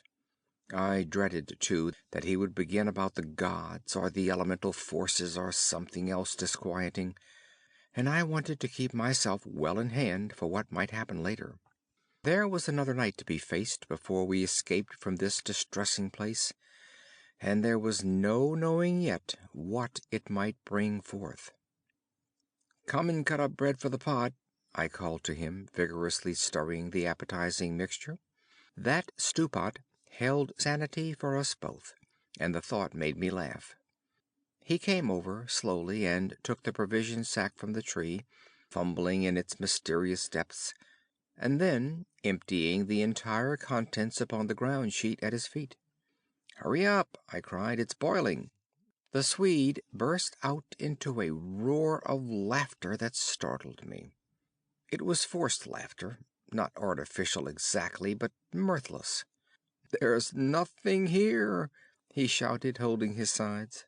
"Bread, I mean. It's gone. There is no bread. They've taken it." I dropped the long spoon and ran up. Everything the sack had contained lay upon the ground sheet, but there was no loaf. The whole dead weight of my growing fear fell upon me and shook me. Then I burst out laughing too. It was the only thing to do, and the sound of my laughter also made me understand his.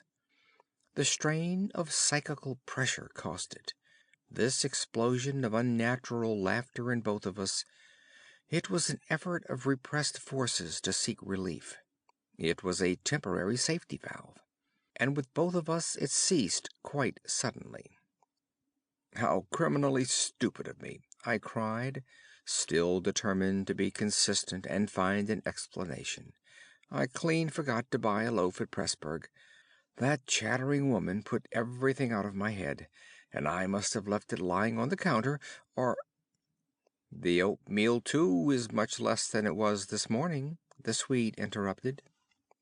Why in the world need he draw attention to it? I thought angrily. "There's enough for tomorrow," I said, stirring vigorously, "and we can get lots more at Comore or Gran. In 24 hours we shall be miles from here." "I hope so, to God," he muttered, putting the things back into the sack. "Unless we're claimed first as victims for the sacrifice," he added with a foolish laugh. He dragged the sack into the tent for safety's sake, I suppose, and I heard him mumbling to himself, but so indistinctly that it seemed quite natural for me to ignore his words.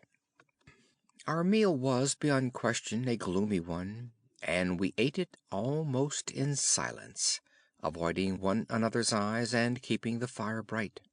Then we washed up and prepared for the night, and once smoking, our minds unoccupied with any definite duties, the apprehension I had felt all day long became more and more acute. It was not then active fear, I think, but the very vagueness of its origin distressed me far more than if I had been able to tick it and face it squarely. The curious sound I have likened to the note of a gong became now almost incessant, and filled the stillness of the night with a faint, continuous ringing rather than a series of distinct notes. At one time it was behind, and at another time in front of us.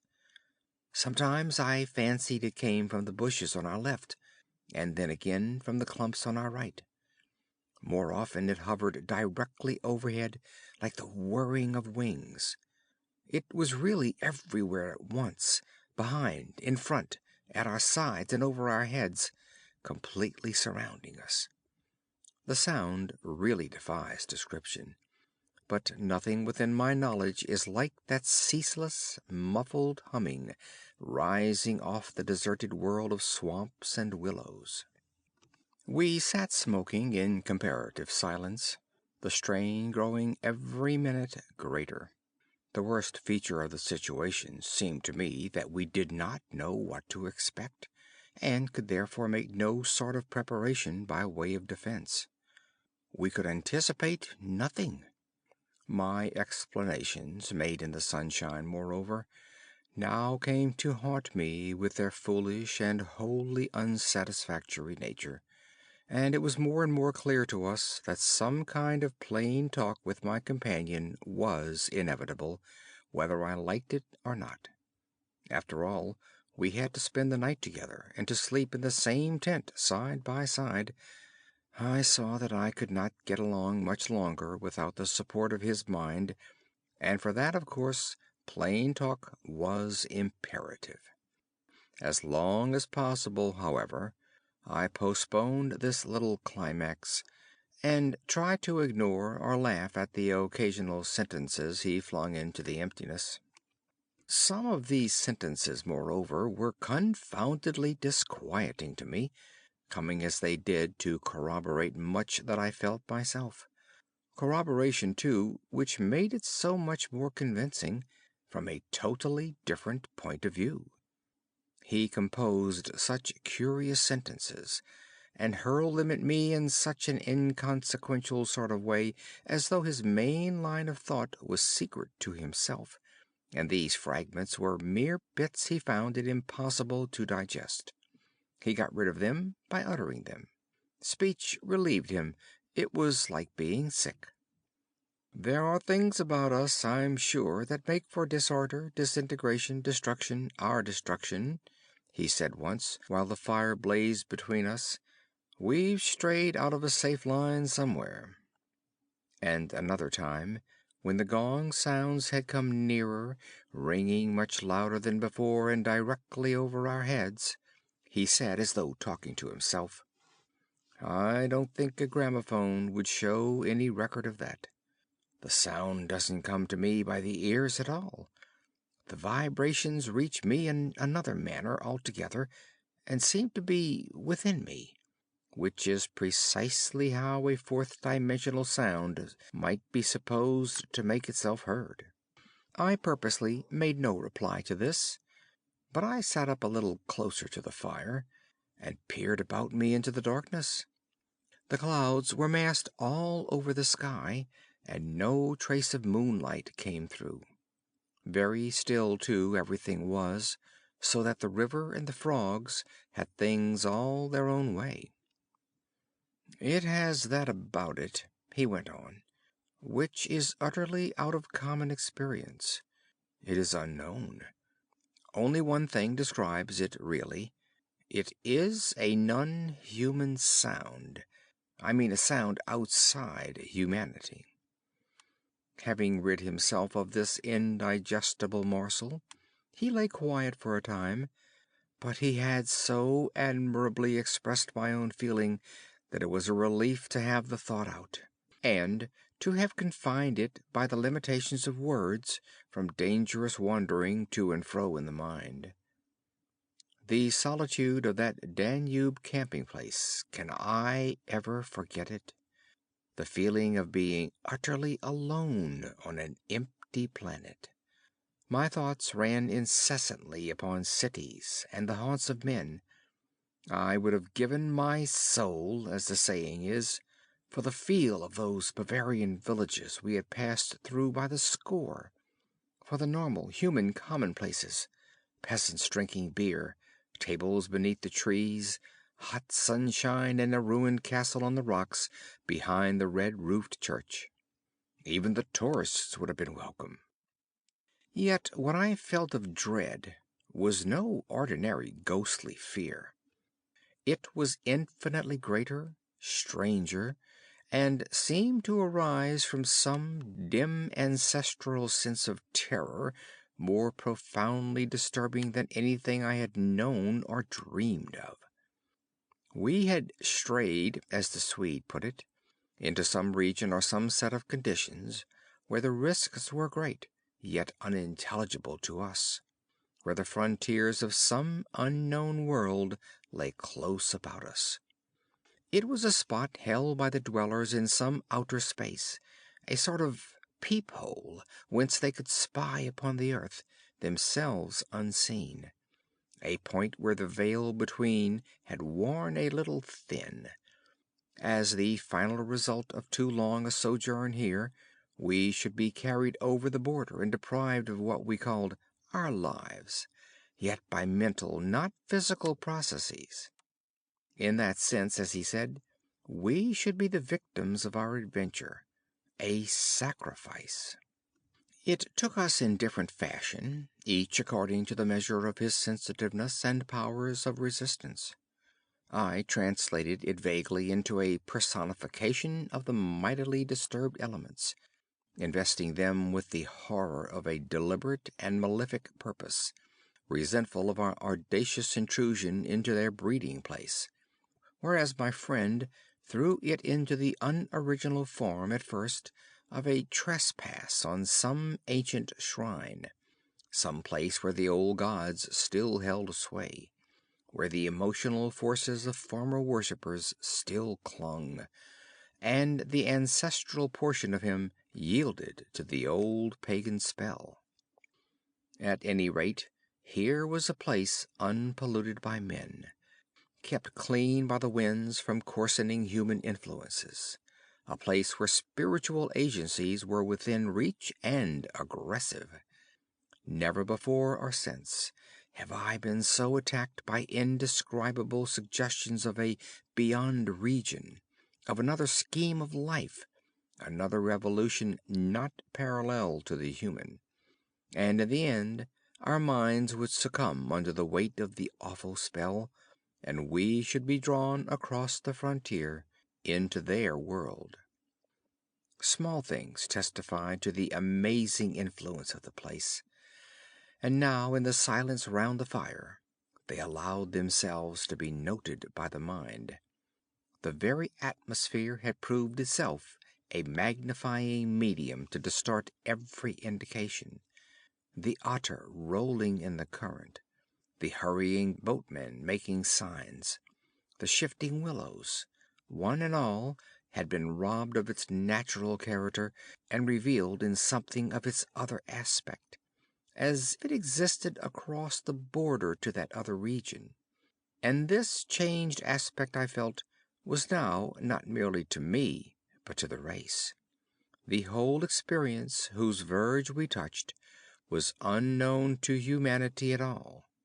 It was a new order of experience, and in the true sense of the word, unearthly. It's the deliberate, calculating purpose that reduces one's courage to zero, the Swede said suddenly, as if he had been actually following my thoughts. Otherwise, imagination might count for much. But the paddle, the canoe, the lessening food— "Haven't I explained all that once?" I interrupted viciously. "You have," he answered dryly. "You have indeed." He made other remarks too, as usual, about what he called the plain determination to provide a victim. But having now arranged my thoughts better, I recognized that this was simply the cry of his frightened soul against the knowledge that he was being attacked in a vital part, and that he would be somehow taken or destroyed. The situation called for a courage and calmness of reasoning that neither of us could compass, and I have never before been so clearly conscious of two persons in me, the one that explained everything, and the one that laughed at such foolish explanations, yet was horribly afraid. Meanwhile, in the pitchy night, the fire died down and the woodpile grew small. Neither of us moved to replenish the stock, and the darkness consequently came up very close to our faces. A few feet beyond the circle of firelight it was inky black. Occasionally a stray puff of wind set the willows shivering about us, but apart from this not very welcome sound, a deep and depressing silence reigned, broken only by the gurgling of the river and the humming in the air overhead. We both missed, I think, the shouting company of the winds. At length, at a moment when a stray puff prolonged itself as though the wind were about to rise again, I reached the point for me of saturation, the point where it was absolutely necessary to find relief in plain speech, or else to betray myself by some hysterical extravagance that must have been far worse in its effect upon both of us. I kicked the fire into a blaze and turned to my companion abruptly. He looked up with a start. "I can't disguise it any longer," I said. "I don't like this place, and the darkness, and the noises, and the awful feelings I get. There's something here that beats me utterly. I'm in a blue funk, and that's the plain truth. If the other shore was different, I swear I'd be inclined to swim for it." The Swede's face turned very white beneath the deep tan of sun and wind. He stared straight at me and answered quietly, but his voice betrayed his huge excitement by its unnatural calmness. For the moment, at any rate, he was the strong man of the two. He was more phlegmatic, for one thing.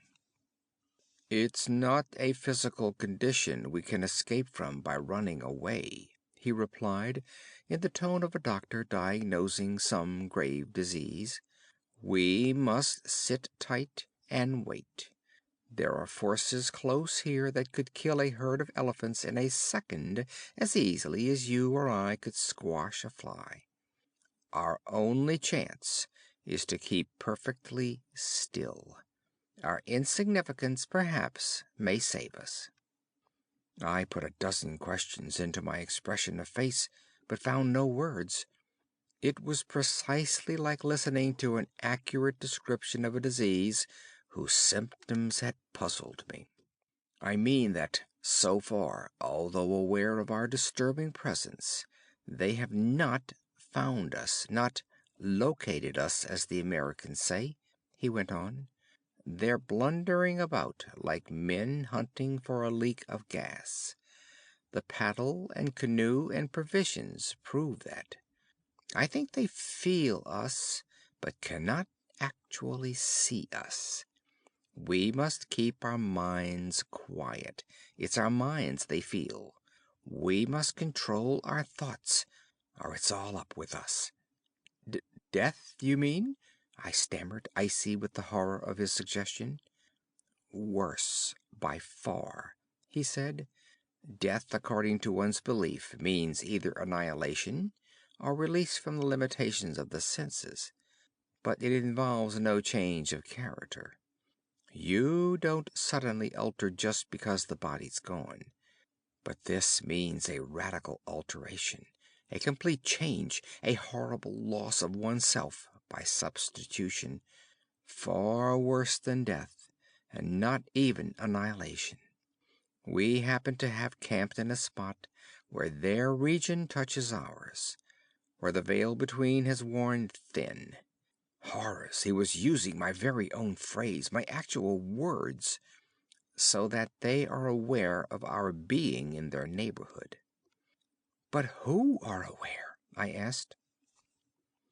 I forgot the shaking of the willows in the windless calm, the humming overhead, everything except that I was waiting for an answer that I dreaded more than I can possibly explain. He lowered his voice at once to reply, leaning forward a little over the fire, an indefinable change in his face that made me avoid his eyes and look down upon the ground.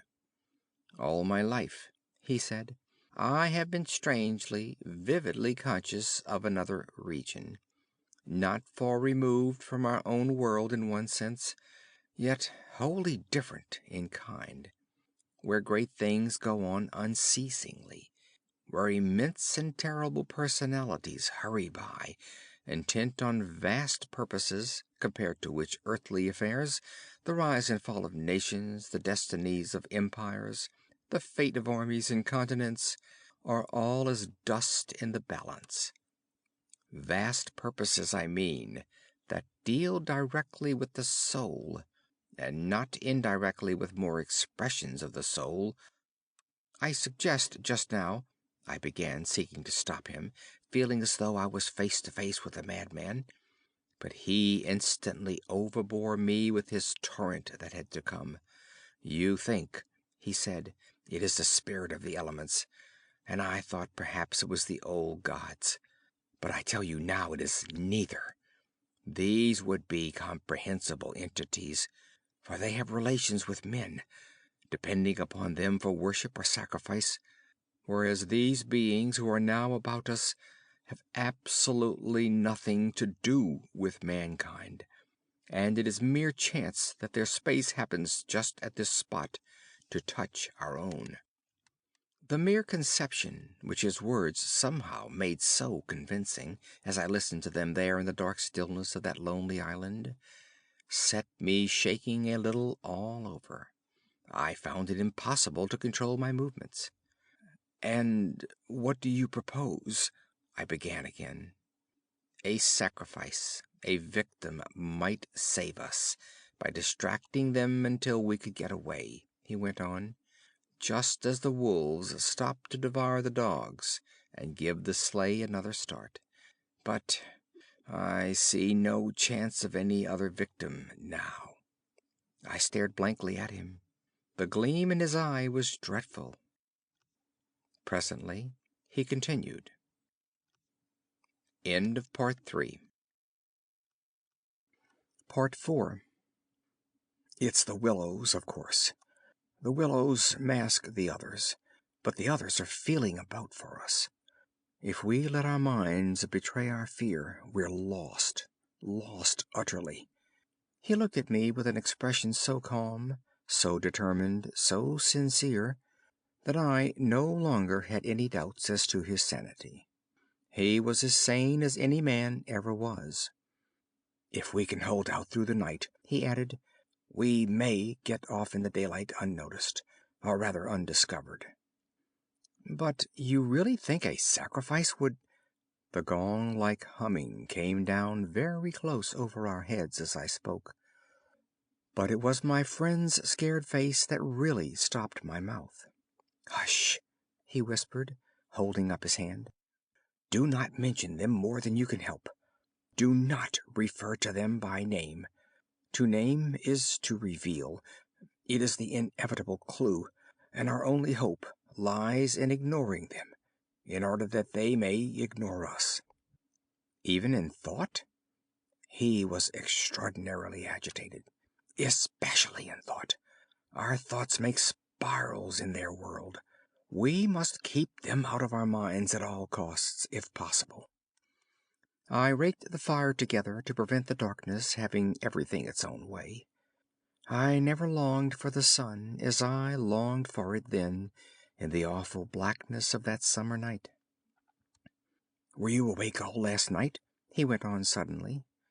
"I slept badly a little after dawn," I replied evasively, trying to follow his instructions, which I knew instinctively were true. "But the wind, of course." "I know, but the wind won't account for all the noises." "Then you heard it too?" "The multiplying countless little footsteps I heard," he said, adding after a moment's hesitation, "and that other sound." "You mean above the tent, and the pressing down upon us of something tremendous, gigantic?" He nodded significantly. "It was like the beginning of a sort of inner suffocation?" I said. "Partly, yes. It seemed to me that the weight of the atmosphere had been altered, had increased enormously, so that we should have been crushed." "And that," I went on, determined to have it all out, pointing upwards where the gong-like note hummed ceaselessly, rising and falling like wind. "What do you make of that?" "It's their sound," he whispered gravely. "It's the sound of their world, the humming in their region. The division here is so thin that it leaks through somehow. But if you listen carefully, you'll find it's not above so much as around us. It's in the willows.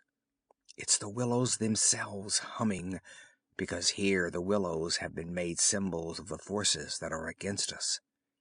I could not follow exactly what he meant by this, yet the thought and idea in my mind were beyond question the thought and idea in his. I realized what he realized, only with less power of analysis than his. It was on the tip of my tongue to tell him at last about my hallucination of the ascending figures and the moving bushes, when he suddenly thrust his face again close into mine across the firelight, and began to speak in a very earnest whisper.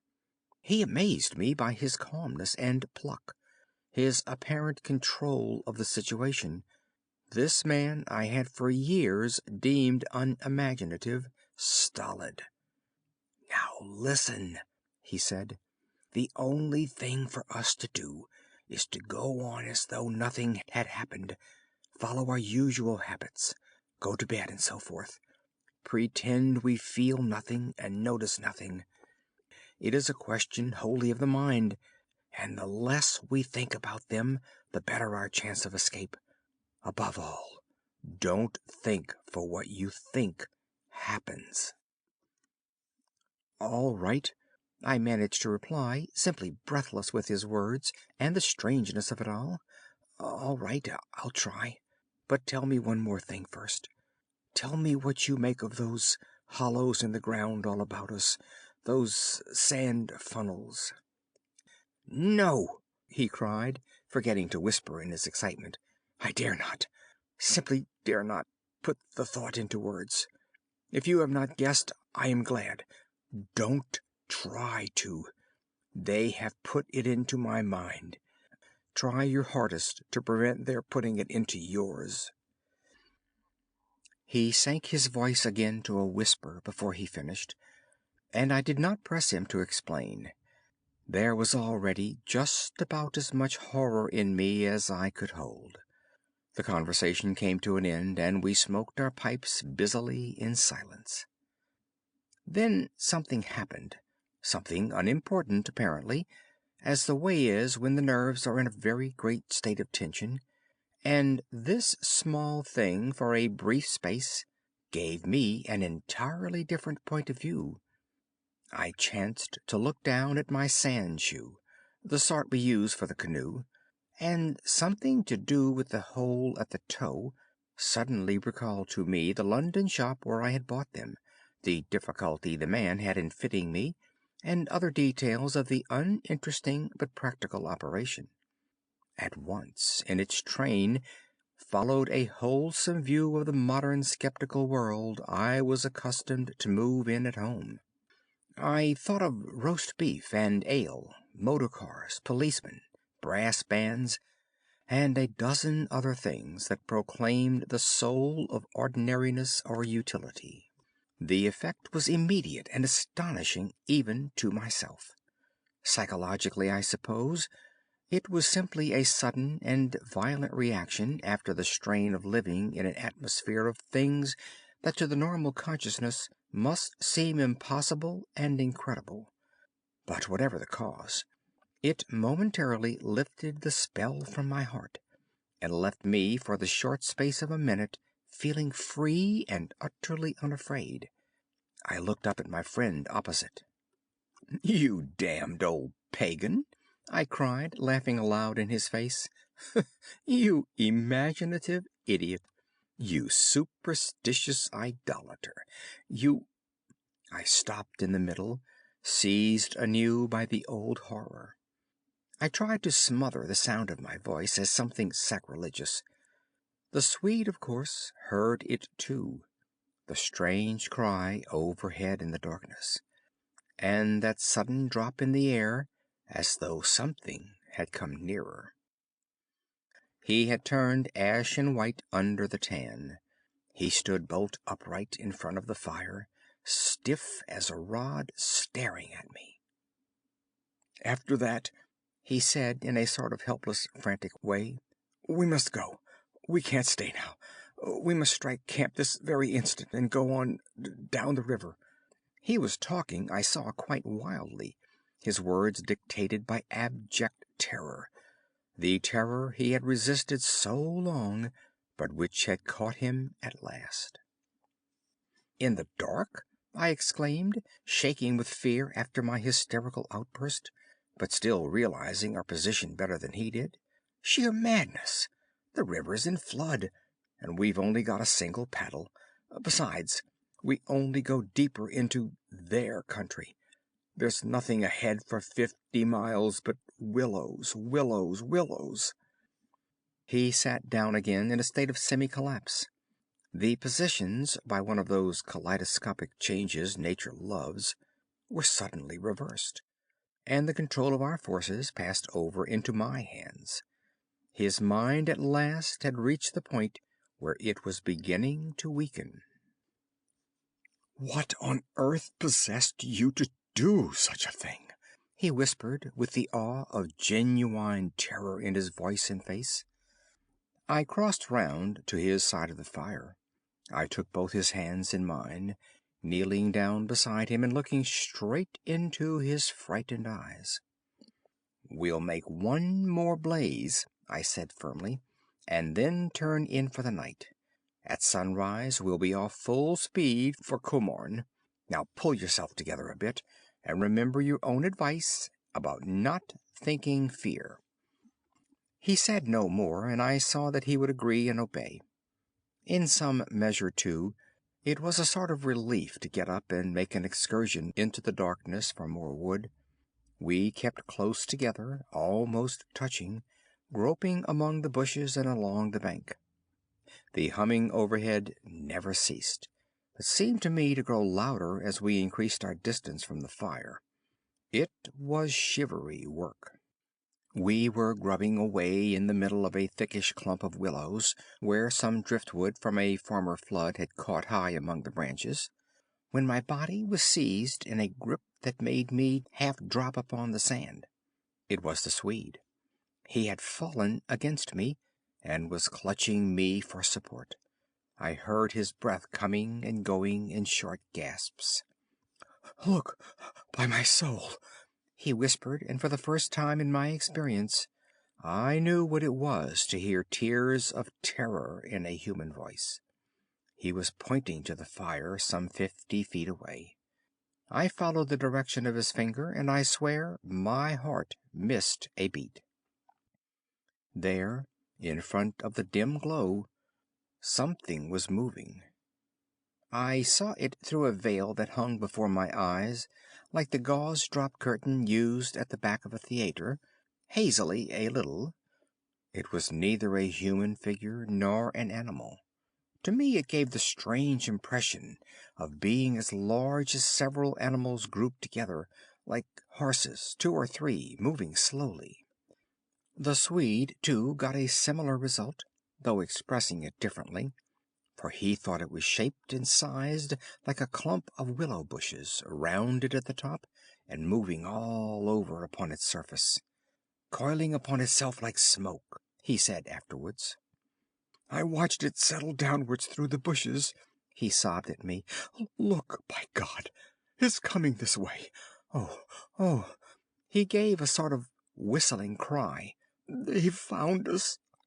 I gave one terrified glance, which just enabled me to see that the shadowy form was swinging towards us through the bushes, and then I collapsed backwards with a crash into the branches.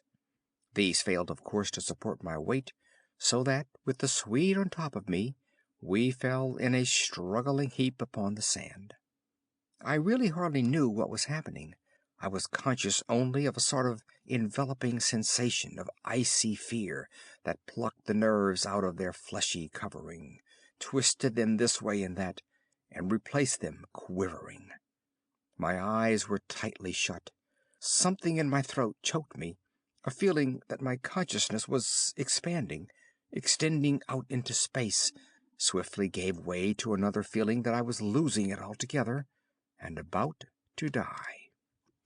An acute spasm of pain passed through me, and I was aware that the Swede had hold of me in such a way that he hurt me abominably. It was the way he caught at me in falling. But it was the pain, he declared afterwards, that saved me. It caused me to forget them and think of something else at the very instant when they were about to find me. It concealed my mind from them at the moment of discovery, yet just in time to evade their terrible seizing of me. He himself, he says, actually swooned at the same moment, and that was what saved him. I only know that at a later date, how long or short is impossible to say, I found myself scrambling up out of the slippery network of willow branches, and saw my companion standing in front of me, holding out a hand to assist me. I stared at him in a dazed way, rubbing the arm he had twisted for me. Nothing came to me to say, somehow. "I lost consciousness for a moment or two," I heard him say. "That's what saved me. It made me stop thinking about them." "You nearly broke my arm in two," I said, uttering my only connected thought at the moment. A numbness came over me. "That's what saved you," he replied. "Between us, we've managed to set them off on a false track somewhere. The humming has ceased. It's gone, for the moment at any rate." A wave of hysterical laughter seized me again, and this time spread to my friend too. Great healing gusts of shaking laughter that brought a tremendous sense of relief in their train. We made our way back to the fire and put the wood on it so that it blazed at once. Then we saw that the tent had fallen over and lay in a tangled heap upon the ground. We picked it up, and during the process tripped more than once and caught our feet in sand. "It's those sand funnels," exclaimed the Swede, when the tent was up again and the firelight lit up the ground for several yards about us. "And look at the size of them!" All round the tent and about the fireplace, where we had seen the moving shadows, there were deep, funnel-shaped hollows in the sand, exactly similar to the ones we had already found over the island, only far bigger and deeper, beautifully formed, and wide enough in some instances to admit the whole of my foot and leg. Neither of us said a word. We both knew that sleep was the safest thing we could do, and to bed we went accordingly without further delay, having first thrown sand on the fire and taken the provision sack and the paddle inside the tent with us. The canoe, too, we propped in such a way at the end of the tent that our feet touched it, and the least motion would disturb and wake us. In case of emergency, too, we again went to bed in our clothes, ready for a sudden start. It was my firm intention to lie awake all night and watch, but the exhaustion of nerves and body decreed otherwise, and sleep after a while came over me with a welcome blanket of oblivion. The fact that my companion also slept quickened its approach. At first he fidgeted and constantly sat up, asking me if I heard this or heard that. He tossed about on his cork mattress and said the tent was moving and the river had risen over the point of the island, but each time I went out to look, I returned with the report that all was well, and finally he grew calmer and lay still. Then at length his breathing became regular, and I heard unmistakable sounds of snoring, the first and only time in my life when snoring had been a welcome and calming influence. This, I remember, was the last thought in my mind before dozing off. A difficulty in breathing woke me, and I found the blanket over my face. But something else besides the blanket was pressing upon me, and my first thought was that my companion had rolled off his mattress onto my own in his sleep. I called to him and sat up, and at the same moment it came to me that the tent was surrounded. The sound of a multitudinous soft pattering was again audible outside, filling the night with horror. I called again to him, louder than before. He did not answer, but I missed the sound of his snoring, and also noticed that the flap of the tent was down. This was the unpardonable sin. I crawled out in the darkness to hook it back securely, and it was then for the first time I realized positively that the Swede was not here. He had gone. I dashed out in a mad run, seized by a dreadful agitation, and the moment I was out I plunged into a sort of torrent of humming that surrounded me completely and came out of every quarter of the heavens at once. It was that same familiar humming gone mad. A swarm of great invisible bees might have been about me in the air. The sound seemed to thicken the very atmosphere, and I felt that my lungs worked with difficulty. But my friend was in danger. and I could not hesitate. The dawn was about to break, and a faint whitish light spread upwards over the clouds from a thin strip of clear horizon. No wind stirred. I could just make out the bushes and river beyond, and the pale sandy patches. In my excitement I ran frantically to and fro about the island, calling him by name, shouting at the top of my voice the first words that came into my head. But the willows smothered my voice, and the humming muffled it, so that the sound only traveled a few feet round me. I plunged among the bushes, tripping headlong, tumbling over roots, and scraping my face as I tore this way and that among the preventing branches. Then, quite unexpectedly, I came out upon the island's point and saw a dark figure outlined between the water and the sky. It was the Swede, and already he had one foot in the river. A moment more and he would have taken the plunge. I threw myself upon him, flinging my arms about his waist and dragging him shorewards with all my strength. Of course he struggled furiously, making a noise all the time just like that cursed humming, and using the most outlandish phrases in his anger about going inside to them, and taking the way of the water and the wind, and God only knows what more besides, that I tried in vain to recall afterwards, but which turned me sick with horror and amazement as I listened. But in the end I managed to get him into the comparative safety of the tent, and flung him, breathless and cursing, upon the mattress, where I held him until the fit had passed.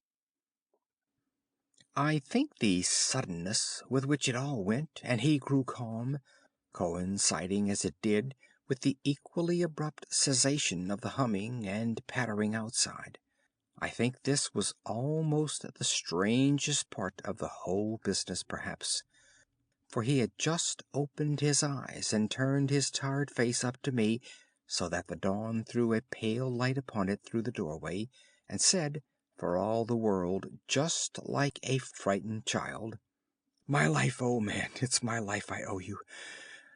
But it's all over now, anyhow. They've found a victim in our place." Then he dropped back upon his blankets and went to sleep literally under my eyes. He simply collapsed and began to snore again as healthily as though nothing had happened and he had never tried to offer his own life as a sacrifice by drowning.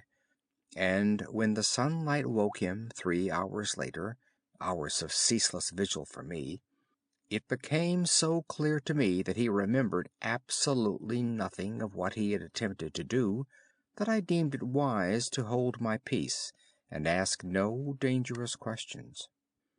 He woke naturally and easily, as I have said, when the sun was already high in a windless hot sky, and he at once got up and set about the preparation of the fire for breakfast. I followed him anxiously at bathing, but he did not attempt to plunge in, merely dipping his head and making some remark about the extra coldness of the water. "River's falling at last," he said, "and I'm glad of it." "The humming has stopped too," I said. He looked up at me quietly with his normal expression. Evidently he remembered everything except his own attempt at suicide. "Everything has stopped," he said, "because—" He hesitated, but I knew some reference to that remark he had made just before he fainted was in his mind, and I was determined to know it. "Because they've found another victim?" I said, forcing a little laugh. "Exactly," he answered, "exactly. I feel as positive of it as though I feel quite safe again, I mean," he finished. He began to look curiously about him. The sunlight lay in hot patches on the sand. There was no wind. The willows were motionless. He slowly rose to his feet. "Come," he said. "I think if we look, we shall find it." He started off on a run, and I followed him. He kept to the banks, poking with a stick among the sandy bays and caves and little backwaters, myself always close at his heels. "Ah!" he exclaimed presently. "Ah!" The tone of his voice somehow brought back to me a vivid sense of the horror of the last 24 hours, and I hurried up to join him. He was pointing with his stick at a large black object that lay half in the water and half on the sand. It appeared to be caught by some twisted willow roots so that the river could not sweep it away. A few hours before, the spot must have been under water.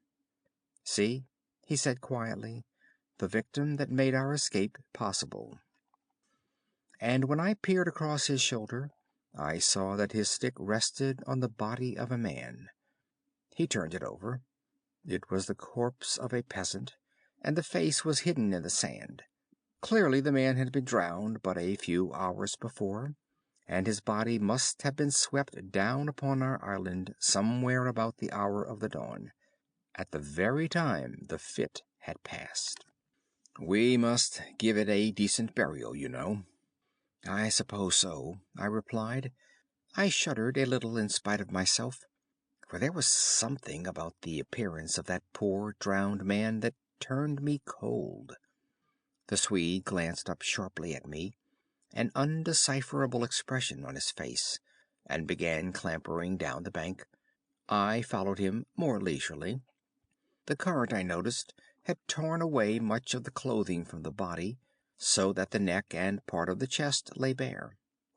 Halfway down the bank my companion suddenly stopped and held up his hand in warning, but either my foot slipped or I had gained too much momentum to bring myself quickly to a halt, for I bumped into him and sent him forward with a sort of leap to save himself. We tumbled together onto the hard sand so that our feet splashed into the water, and before anything could be done, we had collided a little heavily against the corpse. The Swede uttered a sharp cry, and I sprang back as if I had been shot. At the moment we touched the body, there rose from its surface the loud sound of humming, the sound of several hummings, which passed with a vast commotion as of winged things in the air about us, and disappeared upwards into the sky, growing fainter and fainter till they finally ceased in the distance. It was exactly as though we had disturbed some living yet invisible creature at work. My companion clutched me, and I think I clutched him, but before either of us had time properly to recover from the unexpected shock, we saw that a movement of the current was turning the corpse round so that it became released from the grip of the willow roots. A moment later it had turned completely over, the dead face uppermost, staring at the sky. It lay on the edge of the main stream. In another moment it would be swept away. The Swede started to save it, shouting again something I did not catch about a proper burial, and then abruptly dropped upon his knees on the sand and covered his eyes with his hands. I was beside him in an instant. I saw what he had seen. For just as the body swung round to the current, the face and the exposed chest turned full towards us, and showed plainly how the skin and flesh were indented with small hollows, beautifully formed, and exactly similar in shape and kind to the sand funnels that we had found all over the island. "Their mark," I heard my companion mutter under his breath. "Their awful mark." And when I turned my eyes again from his ghastly face to the river, the current had done its work, and the body had been swept away into midstream and was already beyond our reach and almost out of sight, turning over and over on the waves like an otter. End of Part 4. End of The Willows by Algernon Blackwood.